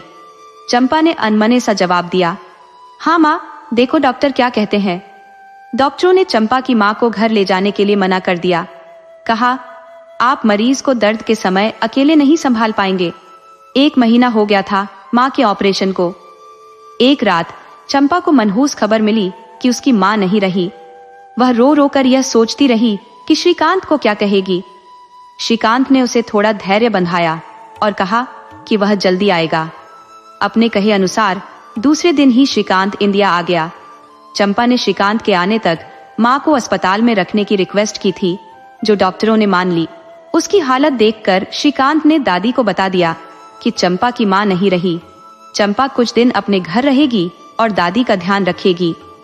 चंपा मायूस, उदास अस्पताल के बेंच पर बैठी सुबकती रही। उसे बिल्कुल उम्मीद नहीं थी कि इतनी जल्दी उसकी मां का साथ छूट जाएगा। जब श्रीकांत आया तो चंपा ने उसे देखकर उसके सीने से लगकर खूब रोई। श्रीकांत ने उसके कंधे पर हाथ रखकर कहा, जिसकी जितनी सांसें ईश्वर से मिली होती है, वे उतना ही जीते हैं। चंपा, मां को अब दर्द से छुटकारा मिला है। बताओ चंपा, मैंने मां के लिए क्या नहीं किया और वह मुझे छोड़कर चली गई। चंपा की आंखों में आंसू थे, लेकिन अब उसे अपने जीवन को फिर से संवारने का संकल्प लेना था। मां की यादें और श्रीकांत का साथ दोनों ही उसे आगे बढ़ने के लिए प्रेरित कर रहे थे। श्रीकांत ने चंपा से कहा, चंपा, यह दुनिया का अटल नियम है, जो आया है उसे एक दिन जरूर जाना होगा। यह कहकर और चंपा को समझाकर श्रीकांत उसकी मां के पार्थिव शरीर को घर ले गया। उनके घर पर पड़ोस और मोहल्ले के लोग इकट्ठा हो गए थे, सभी लोग चंपा की मां के अंतिम दर्शन के लिए बेसब्री से इंतजार कर रहे थे। ऐसी मान्यता थी कि आत्मा के अंतिम सफर के दर्शन करना शुभ माना जाता है। श्रीकांत जब आगे बढ़कर काम संभालने लगा तो लोग आपस में फुसफुसाने लगे। हर कोई जानना चाहता था कि आखिर यह श्रीकांत कौन है, मगर कोई खुलकर बोल नहीं रहा था। अंततः चंपा ने अपनी मां की अंत्येष्टि खुद मुखाग्नि देकर की। उसके दुख में लोग शामिल थे और माहौल में शांति छाई हुई थी। शाम होते होते अंतिम क्रियाकर्म के बाद भी मोहल्ले में एक ही सवाल गूंज रहा था, श्रीकांत कौन है? चर्चाएं बढ़ने लगी थी। तब चंपा ने सभी को बताया, श्रीकांत मेरे दूर के रिश्तेदार है। वो अपनी बीमार दादी को लेकर हॉस्पिटल आए थे और वहीं हमारी मुलाकात हुई। माँ को भी देखने के लिए वो कई बार हॉस्पिटल आए थे। माँ ने ही कहा था कि चंपा अकेली है, उसका ध्यान रखना। तब से वो माँ की बात मानकर मेरी मदद कर रहे हैं। रात ढल चुकी थी। मोहल्ले के सभी लोग अपने अपने घर लौट गए। अब घर में सिर्फ चंपा और श्रीकांत ही थे। पड़ोस वाली भाभी खाना रख गई थी, लेकिन जब श्रीकांत ने चंपा को खाना खिलाने की कोशिश की तो उसने मना कर दिया। उसका दिल भारी था, लेकिन उसने श्रीकांत के कहने पर कुछ निवाले मुंह में रखे। मगर तभी उसका दर्द फूट पड़ा और वह श्रीकांत के कंधे पर सिर रखकर रोने लगी। श्रीकांत ने किसी तरह उसे समझाया और सुला दिया। तीसरे दिन फूल बहाने की रस्म पूरी की गई। चंपा और श्रीकांत गंगा जी गए थे। जब वो लौटे तो चंपा बहुत रोई। माँ अब इस धरती पर भी नहीं है, मैं उनके बिना कैसे जी पाऊंगी? उसने बार बार श्रीकांत से पूछा। श्रीकांत ने उसे गले लगाकर हिम्मत दी। चंपा जैसे किसी कमजोर बेल की तरह एक मजबूत पेड़ का सहारा लेकर उससे लिपट गई थी। दोनों के बीच एक अजीब सी खामोशी और जुड़ाव महसूस हो रहा था। इसके बाद श्रीकांत अमेरिका वापस लौट गया। चंपा अब अपनी दिनचर्या में दादी की देखभाल करने लगी थी। दिन में वो अपने घर जाती और शाम होते ही फिर से दादी के पास लौट आती, मगर उसकी रातें सिर्फ श्रीकांत की यादों में डूब जाती। वो सोचती, अगली बार जब श्रीकांत आएगा तो मैं उसे बता दूंगी कि मैं उससे कितना प्यार करती हूँ। श्रीकांत को गए हुए अभी 2 महीने ही हुए थे कि चंपा को अपने अंदर कुछ हलचल महसूस होने लगी। उसने प्रेगनेंसी टेस्ट किया और वो पॉजिटिव आया। उसका दिल किया कि तुरंत श्रीकांत को फोन करके सब बता दे, लेकिन कुछ सोचकर उसने खुद को रोका। उसे समझ नहीं आ रहा था कि वो कैसे इस परिस्थिति का सामना करेगी। समस्याएं उसकी जिंदगी से जाने का नाम नहीं ले रही थी। एक रात अचानक उसकी दादी को फिर से हार्ट अटैक आया। चंपा ने अपनी पड़ोसन बेला की मदद से दादी को तुरंत हॉस्पिटल पहुंचाया। उसने श्रीकांत को भी फोन किया और श्रीकांत ने कहा, मैं तुरंत आ रहा हूं। फिर फोन काट दिया। उस रात चंपा और बेला हॉस्पिटल में ही रुक गई, लेकिन उन्हें दादी के पास जाने की इजाजत नहीं थी। वे रिसेप्शन पर बैठकर सारी रात बिताती रही। अगले दिन श्रीकांत सीधा एयरपोर्ट से हॉस्पिटल पहुंचा। चंपा उसे देखते ही उसके गले लगकर फूट फूट कर रोने लगी। श्रीकांत ने उसे दिलासा देते हुए कहा, चिंता मत करो चंपा, अब मैं आ गया हूँ, सब कुछ ठीक हो जाएगा। फिर उसने पूछा, ये सब कब और कैसे हुआ? चंपा ने बताया, रात के 10 बजे तक मैं दादी के पास बैठी थी, वो बिल्कुल ठीक थी। मैंने खुद उन्हें सुलाया था और फिर बेला रात में उनके पास सोने गई थी। लेकिन रात में दादी ने बेला को जगाया और कहा कि उन्हें बहुत घबराहट हो रही है। बेला ने मुझे बुलाया और जब मैं देखने गई तो महसूस हुआ कि हमें तुरंत दादी को हॉस्पिटल ले जाना चाहिए। श्रीकांत ने गहरी सांस ली और फिर से चंपा को ढांढस बंधाया। लेकिन अब चंपा के सामने एक और चुनौती थी, उसकी प्रेगनेंसी और श्रीकांत के साथ उसके अनकहे जज्बात। श्रीकांत ने चंपा से गंभीर स्वर में कहा, तुमने बहुत साहस दिखाया चंपा। अच्छा हुआ जो समय रहते दादी को हॉस्पिटल पहुंचा दिया। इसके बाद श्रीकांत इमरजेंसी वार्ड में गया, जहां दादी को वेंटिलेटर पर रखा गया था। दादी की हालत बहुत नाजुक थी। श्रीकांत ने उनके ठंडे होते हाथ को थामकर पुकारा, दादी मैं आ गया हूं। उसकी आवाज सुनकर दादी ने धीरे से अपनी आंखें खोली, मगर फिर वे बंद हो गई। एक पल में जैसे उनका हाथ श्रीकांत की पकड़ से छूट गया। श्रीकांत ने तुरंत डॉक्टर को बुलाया, जिसने दादी की जांच करने के बाद कहा, अब वे नहीं रही। दादी का पार्थिव शरीर घर ले जाया गया। और चंपा पर जैसे दुखों का पहाड़ टूट पड़ा। पहले माँ का जाना और अब दादी की विदाई, उसका मन तो जैसे टूट ही गया। रोते रोते उसकी रात बीत गई और घर में मातम का माहौल छा गया था। हिंदू धर्म के कुछ रीति रिवाजों के अनुसार सूर्यास्त के बाद अंत्येष्टि नहीं की जाती, इसलिए दादी का शरीर कोल्ड स्टोरेज में रखा गया। मोहल्ले और आसपास के कुछ लोग रात में शोक व्यक्त करने आए, लेकिन अधिकतर लोग सुबह का इंतजार कर रहे थे। चंपा और उसकी पड़ोसी बेला रात भर जागती रही, पर चंपा के मन में एक सवाल गूंज रहा था, आखिर इतनी देरी क्यों हो रही है। दोपहर होते होते जब अभी भी तैयारी पूरी नहीं हुई थी, तो चंपा ने परेशान होकर बेला से पूछा, बेला, किस बात का इंतजार है, कौन आने वाला है? बेला ने कहा, सुनने में आ रहा है कि कोई खास मेहमान आ रहे हैं, शायद उन्हीं का इंतजार हो रहा है। चंपा सोच में पड़ गई, ऐसा कौन आ रहा है जिसके लिए इतनी देर की जा रही है। तभी घर के बाहर एक बड़ी सफेद गाड़ी आकर रुकी और उसमें से एक गोरी औरत और दो छोटी छोटी लड़कियां उतरी। लड़कियां दौड़कर दादी के शरीर से लिपट गई, देर देर चिल्लाते हुए। ये सब देखकर चंपा हैरान रह गई, क्योंकि ये लड़कियां श्रीकांत की बेटियां थी। सच तो यह था कि श्रीकांत पहले से शादीशुदा था और वह गोरी औरत उसकी पत्नी थी। ये देख चंपा के दिल में चुपचाप पल रही भावनाओं का सैलाब उमड़ पड़ा, मगर उसने कभी श्रीकांत से इस बारे में कोई बात नहीं की थी।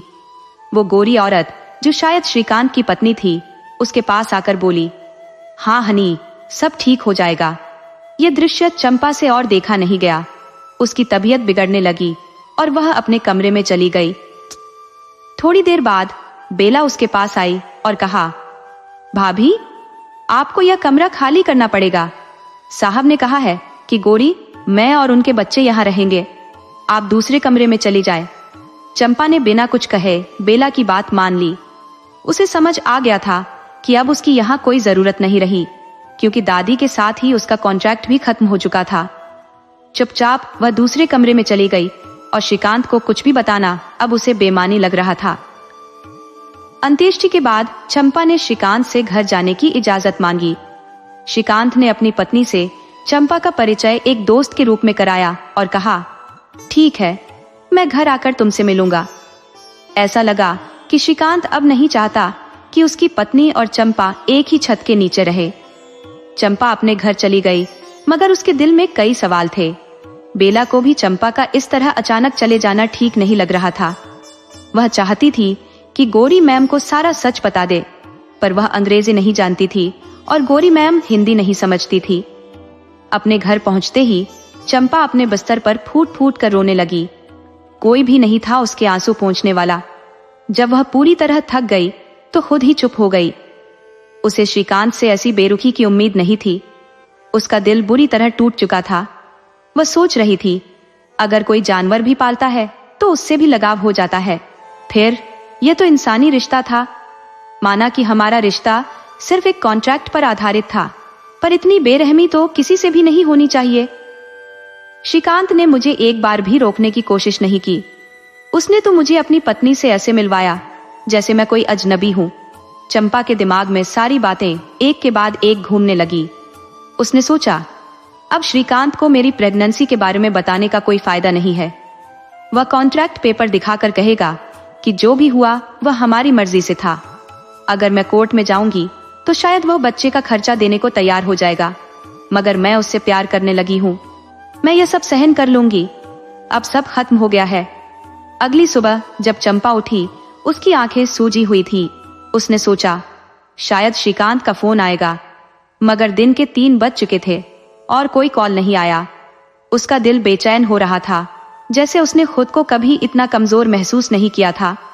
उसकी माँ की मौत से भी वह इतनी नहीं टूटी थी, क्योंकि तब श्रीकांत उसका सहारा था।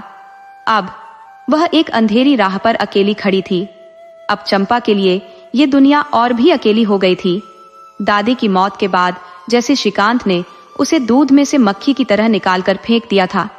उसकी आंखों से आंसू थे कि थमने का नाम ही नहीं ले रहे थे। मन में सिर्फ एक ही सवाल घूम रहा था, अब आगे क्या? पैसों की तंगी से पहले ही वो जूझ रही थी, अब और भी मुश्किलें सामने खड़ी थी। मोहल्ले वालों को क्या जवाब देगी? जल्द ही सबको पता चल जाएगा कि चंपा माँ बनने वाली है। वो खुद को कोस रही थी। उसकी अपनी गलतियों का बोझ दिल पर भारी हो रहा था। एक पुरानी कहावत उसके कानों में गूंज रही थी, जब चिड़िया खेत चुग गई तो पछताने से क्या। अब तो यही समाज उसकी जिंदगी को और कठिन बना देगा। जितना सोचती उतनी ही उलझनों में घिरती चली जाती। सुबह से कुछ भी खाया पिया नहीं था। तभी दरवाजे पर दस्तक हुई। पड़ोस की भाभी आई और दरवाजा खोलते ही बोली, अरे चंपा, क्या हाल बना रखा है तुमने? क्या हो गया है तुम्हें? चंपा ने कोशिश की मुस्कुराने की, पर नाकाम रही। फिर भाभी के गले लगकर फूट फूट कर रोने लगी। भाभी ने उसे दिलासा दिया, माँ की याद आ रही है ना? माँ का नाम सुनते ही चंपा का दुख और भी गहरा हो गया। भाभी ने उसे चुप कराते हुए कहा, पगली, एक न एक दिन तो सबको जाना ही होता है। हम है ना तेरे साथ। चल मुंह धो ले, मैं तेरे लिए खाना लाई हूं। अब मना मत करना। भाभी ने उसे खाना खिलाया, फिर धीरे से कहा, मैं अब चलती हूं, शाम को फिर आऊंगी। वो चली गई और चंपा वापस अपने बिस्तर पर लेट गई। 2-3 रातों से सोई नहीं थी और अब इतनी थकी थी कि तुरंत गहरी नींद में डूब गई। कुछ घंटों बाद फोन की लगातार बजने वाली घंटी से उसकी नींद टूटी। स्क्रीन पर श्रीकांत का नाम चमक रहा था। चंपा का मन तो किया कि फोन काट दे, मगर फिर उसने फोन उठा लिया। हेलो, उसने ठंडे स्वर में कहा। श्रीकांत की आवाज आई, चंपा घर आओ, मुझे कुछ जरूरी बात करनी है। चंपा ने तल्खी से जवाब दिया, हमारी डील तो दादी की मौत के साथ ही खत्म हो गई थी। अब क्या बात करनी है? श्रीकांत की आवाज में गंभीरता थी। हाँ, डील खत्म हो गई, लेकिन कुछ बातें अभी भी बाकी है। चंपा ने फोन रख दिया और सोच में पड़ गई। दिल कह रहा था कि अब वहां जाने का कोई मतलब नहीं, सब तो खत्म हो चुका है। लेकिन कहीं ना कहीं उसका दिल अभी भी श्रीकांत की ओर खींच रहा था। आखिरकार उसने दिल की सुनी और श्रीकांत के घर चली गई। दरवाजे पर बेल बजाई तो बेला ने दरवाजा खोला। उसे देखकर बेला खुश होकर बोली, भाभी आप? वो गोरी मैम तो चली गई बच्चों को लेकर। इतनी जल्दी? चंपा ने हैरानी से पूछा। बेला ने जवाब दिया, हाँ भैया बाद में जाएंगे। बच्चों की जिद थी दादी के दर्शन करने की, इसीलिए आई थी। पर यहाँ का खाना पानी उसे रास नहीं आया, परेशान हो गई थी। तभी श्रीकांत बाहर आ गया और बेला चुप हो गई। उसने बेला को कहा, जाओ चाय बनाकर लाओ। बेला ने तुरंत हामी भरी और चली गई।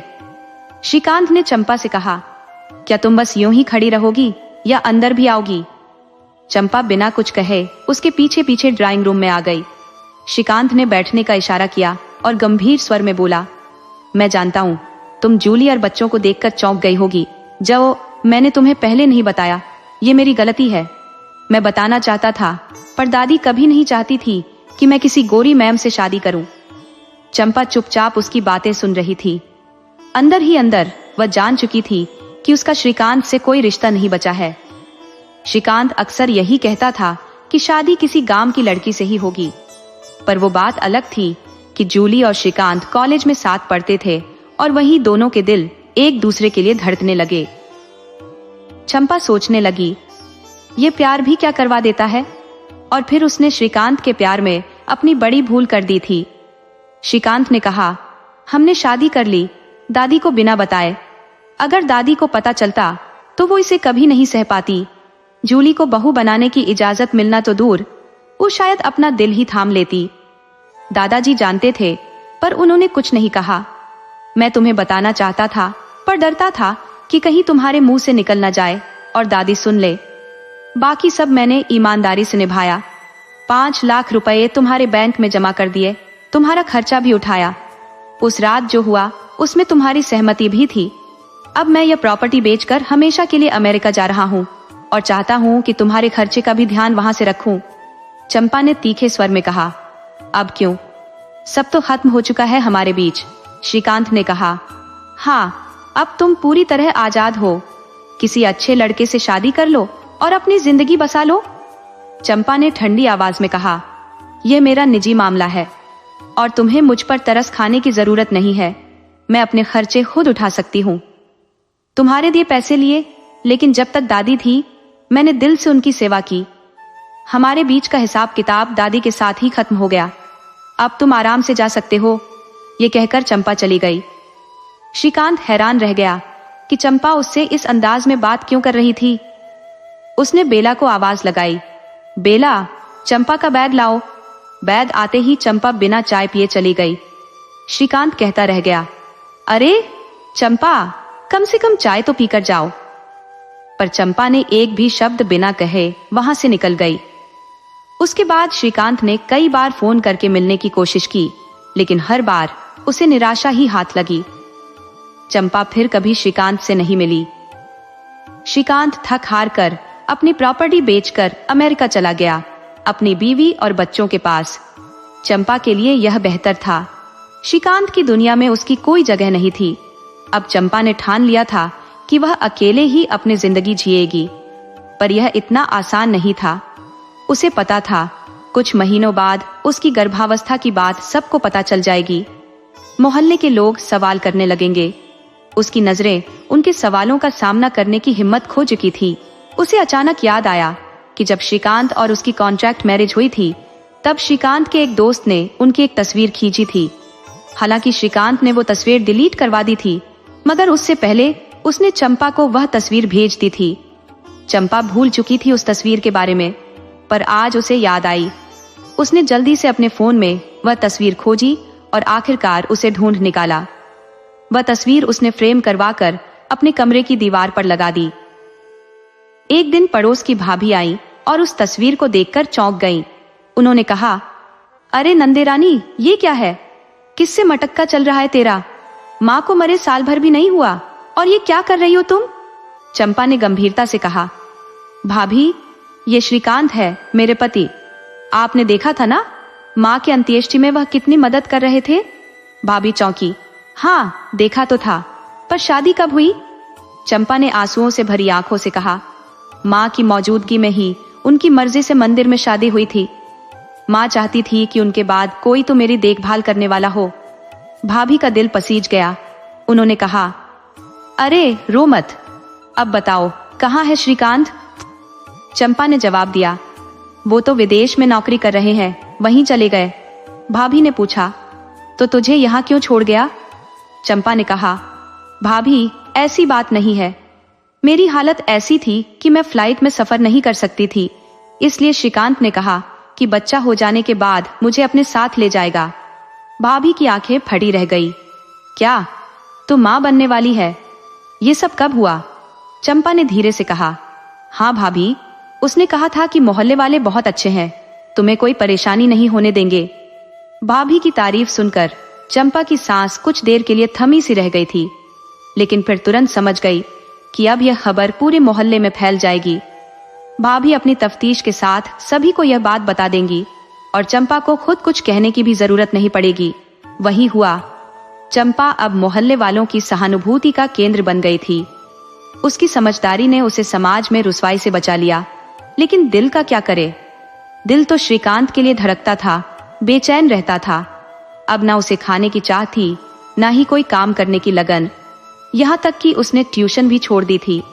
बैंक में माँ के ऑपरेशन के बचे पैसे ही उसका सहारा बने हुए थे। मोहल्ले की औरतें उसके आसपास आकर बैठ जाती, उसे तरह तरह की नसीहतें देती कि ये खाओ, वो मत खाओ, बच्चे के लिए ये बेहतर है। पर चंपा को इन सब बातों का कोई फर्क नहीं पड़ता था। वह तो इश्क के ऐसे रोग में गिरफ्त थी जो उसे धीरे धीरे खोखला कर रहा था। वक्त गुजरता गया और एक दिन ऐसा आया जब लेबर पेन की पीड़ा से तड़पती चंपा को भाभी ने 2 औरतों के साथ मिलकर अस्पताल पहुंचाया। डॉक्टरों ने तुरंत उसे भर्ती कर लिया, लेकिन चंपा की हालत बहुत नाजुक थी। डॉक्टरों ने साफ साफ कहा कि या तो माँ को बचा सकते हैं या बच्चे को। चंपा ने थकी हुई आवाज में कहा, डॉक्टर साहब जल्दी से कागजात ले आइए, मैं हस्ताक्षर कर देती हूँ। मेरी जान की बजाय मेरे बच्चे को बचाया जाए। उसने एक फोन नंबर भी दिया, इस पर कॉल करके उन्हें बुला लीजिए। डॉक्टर ने फोन मिलाया। उधर से आवाज आई, हेलो, और डॉक्टर ने सारी स्थिति श्रीकांत को बताई, लेकिन चंपा की गुजारिश के अनुसार बच्चे के बारे में कुछ नहीं बताया। कुछ घंटों बाद चंपा ने एक प्यारे से बेटे को जन्म दिया, मगर उसकी हालत और भी बिगड़ गई। दूसरे दिन शाम तक श्रीकांत अस्पताल पहुंच चुका था। वह बेसब्री से चंपा से मिलने की चाहत में भागता आया था। डॉक्टर उसे चंपा के कमरे तक ले गए। चंपा बिस्तर पर आंखें बंद की सोच रही थी कि अब उसे किसका इंतजार है, मौत का या श्रीकांत का। तभी उसे एक जानी पहचानी आवाज सुनाई दी, चंपा, मैं आ गया हूँ। श्रीकांत आ गया है। ये वही आवाज थी जिसका इंतजार वह इतने समय से कर रही थी। उसने धीरे धीरे आंखें खोली और श्रीकांत को देखते हुए बोली, मेरे पास अब ज्यादा वक्त नहीं है श्रीकांत। श्रीकांत की आंखें भर आई। मैं आ गया हूँ चंपा, सब ठीक हो जाएगा। चंपा हल्की मुस्कान के साथ बोली, अब सब ठीक हो गया है श्रीकांत, डॉक्टर को बुलाओ, बच्चे को ले आओ। श्रीकांत ने तुरंत डॉक्टर को बुलाया और जब नवजात बच्चे को चंपा की गोद में लाया गया तो चंपा की आंखों में आंसू छलक पड़े। वह श्रीकांत से बोली, ये बच्चा मेरे प्रेम की निशानी है जो मैंने तुम्हें कभी नहीं बताई थी। मैं जब दादी के स्वर्गवास पर आई थी तब तुम्हें बताने की कोशिश की थी, लेकिन तुम्हारे परिवार को देखकर पीछे हट गई। मैं तुम्हारे परिवार को तोड़ना नहीं चाहती थी, लेकिन अब मैं इस बच्चे की परवरिश नहीं कर पाऊंगी, इसलिए इसे तुम्हें सौंप रही हूँ। श्रीकांत ने उसके सर को अपनी गोद में लिया और दर्द भरी आवाज में कहा, इतना बड़ा सच तुमने मुझसे छुपाया क्यों? तुम अकेली यह सब सहती रही और मुझे कुछ नहीं बताया। अब मैं तुम्हें कुछ नहीं होने दूंगा। तुम और हमारा बच्चा दोनों मेरे साथ अमेरिका चलो गए। चंपा की आंखों में अब नींद गिरने लगी थी। उसने धीरे से कहा, बहुत देर हो चुकी है श्रीकांत। और फिर उसकी सांसें थम गई। चंपा इस दुनिया को अलविदा कह चुकी थी, लेकिन एक नई यात्रा पर निकल पड़ी थी। श्रीकांत ने उसे कसकर गले लगा लिया और उसके निर्जीव शरीर से लिपटकर फूट फूट कर रोने लगा। भाभी और बाकी औरतें यह दृश्य देखकर हक्का बक्का रह गई। भाभी ने कहा, अरे, बच्चे का बाप सही समय पर आ गया। यह सुनकर श्रीकांत समझ नहीं पा रहा था कि भाभी को सब कैसे पता चला। फिर जब वह चंपा के घर पहुंचा तो दीवार पर उनकी कॉन्ट्रैक्ट मैरिज वाली तस्वीर लगी देखी। उसे तुरंत सारी बातें समझ आ गई। उसने भाभी से कहा, चंपा की विदाई सुहागन की तरह करना। चंपा की अंतिम विदाई पूरे सम्मान के साथ हुई और श्रीकांत के दिल में हमेशा के लिए चंपा की एक छवि रह गई। इस तरह एक तरफा प्यार की इस अनोखी कहानी का अंत हुआ, जिसकी शुरुआत कॉन्ट्रैक्ट मैरिज से हुई थी। चंपा ने अपनी प्रेम की निशानी अपने प्रेमी श्रीकांत को सौंप दी और खुद इस दुनिया से चली गई। श्रीकांत अपने बच्चे को लेकर अमेरिका लौट गया, उसकी परवरिश के लिए। वहीं चंपा की यादें हमेशा के लिए श्रीकांत के दिल में बस गई।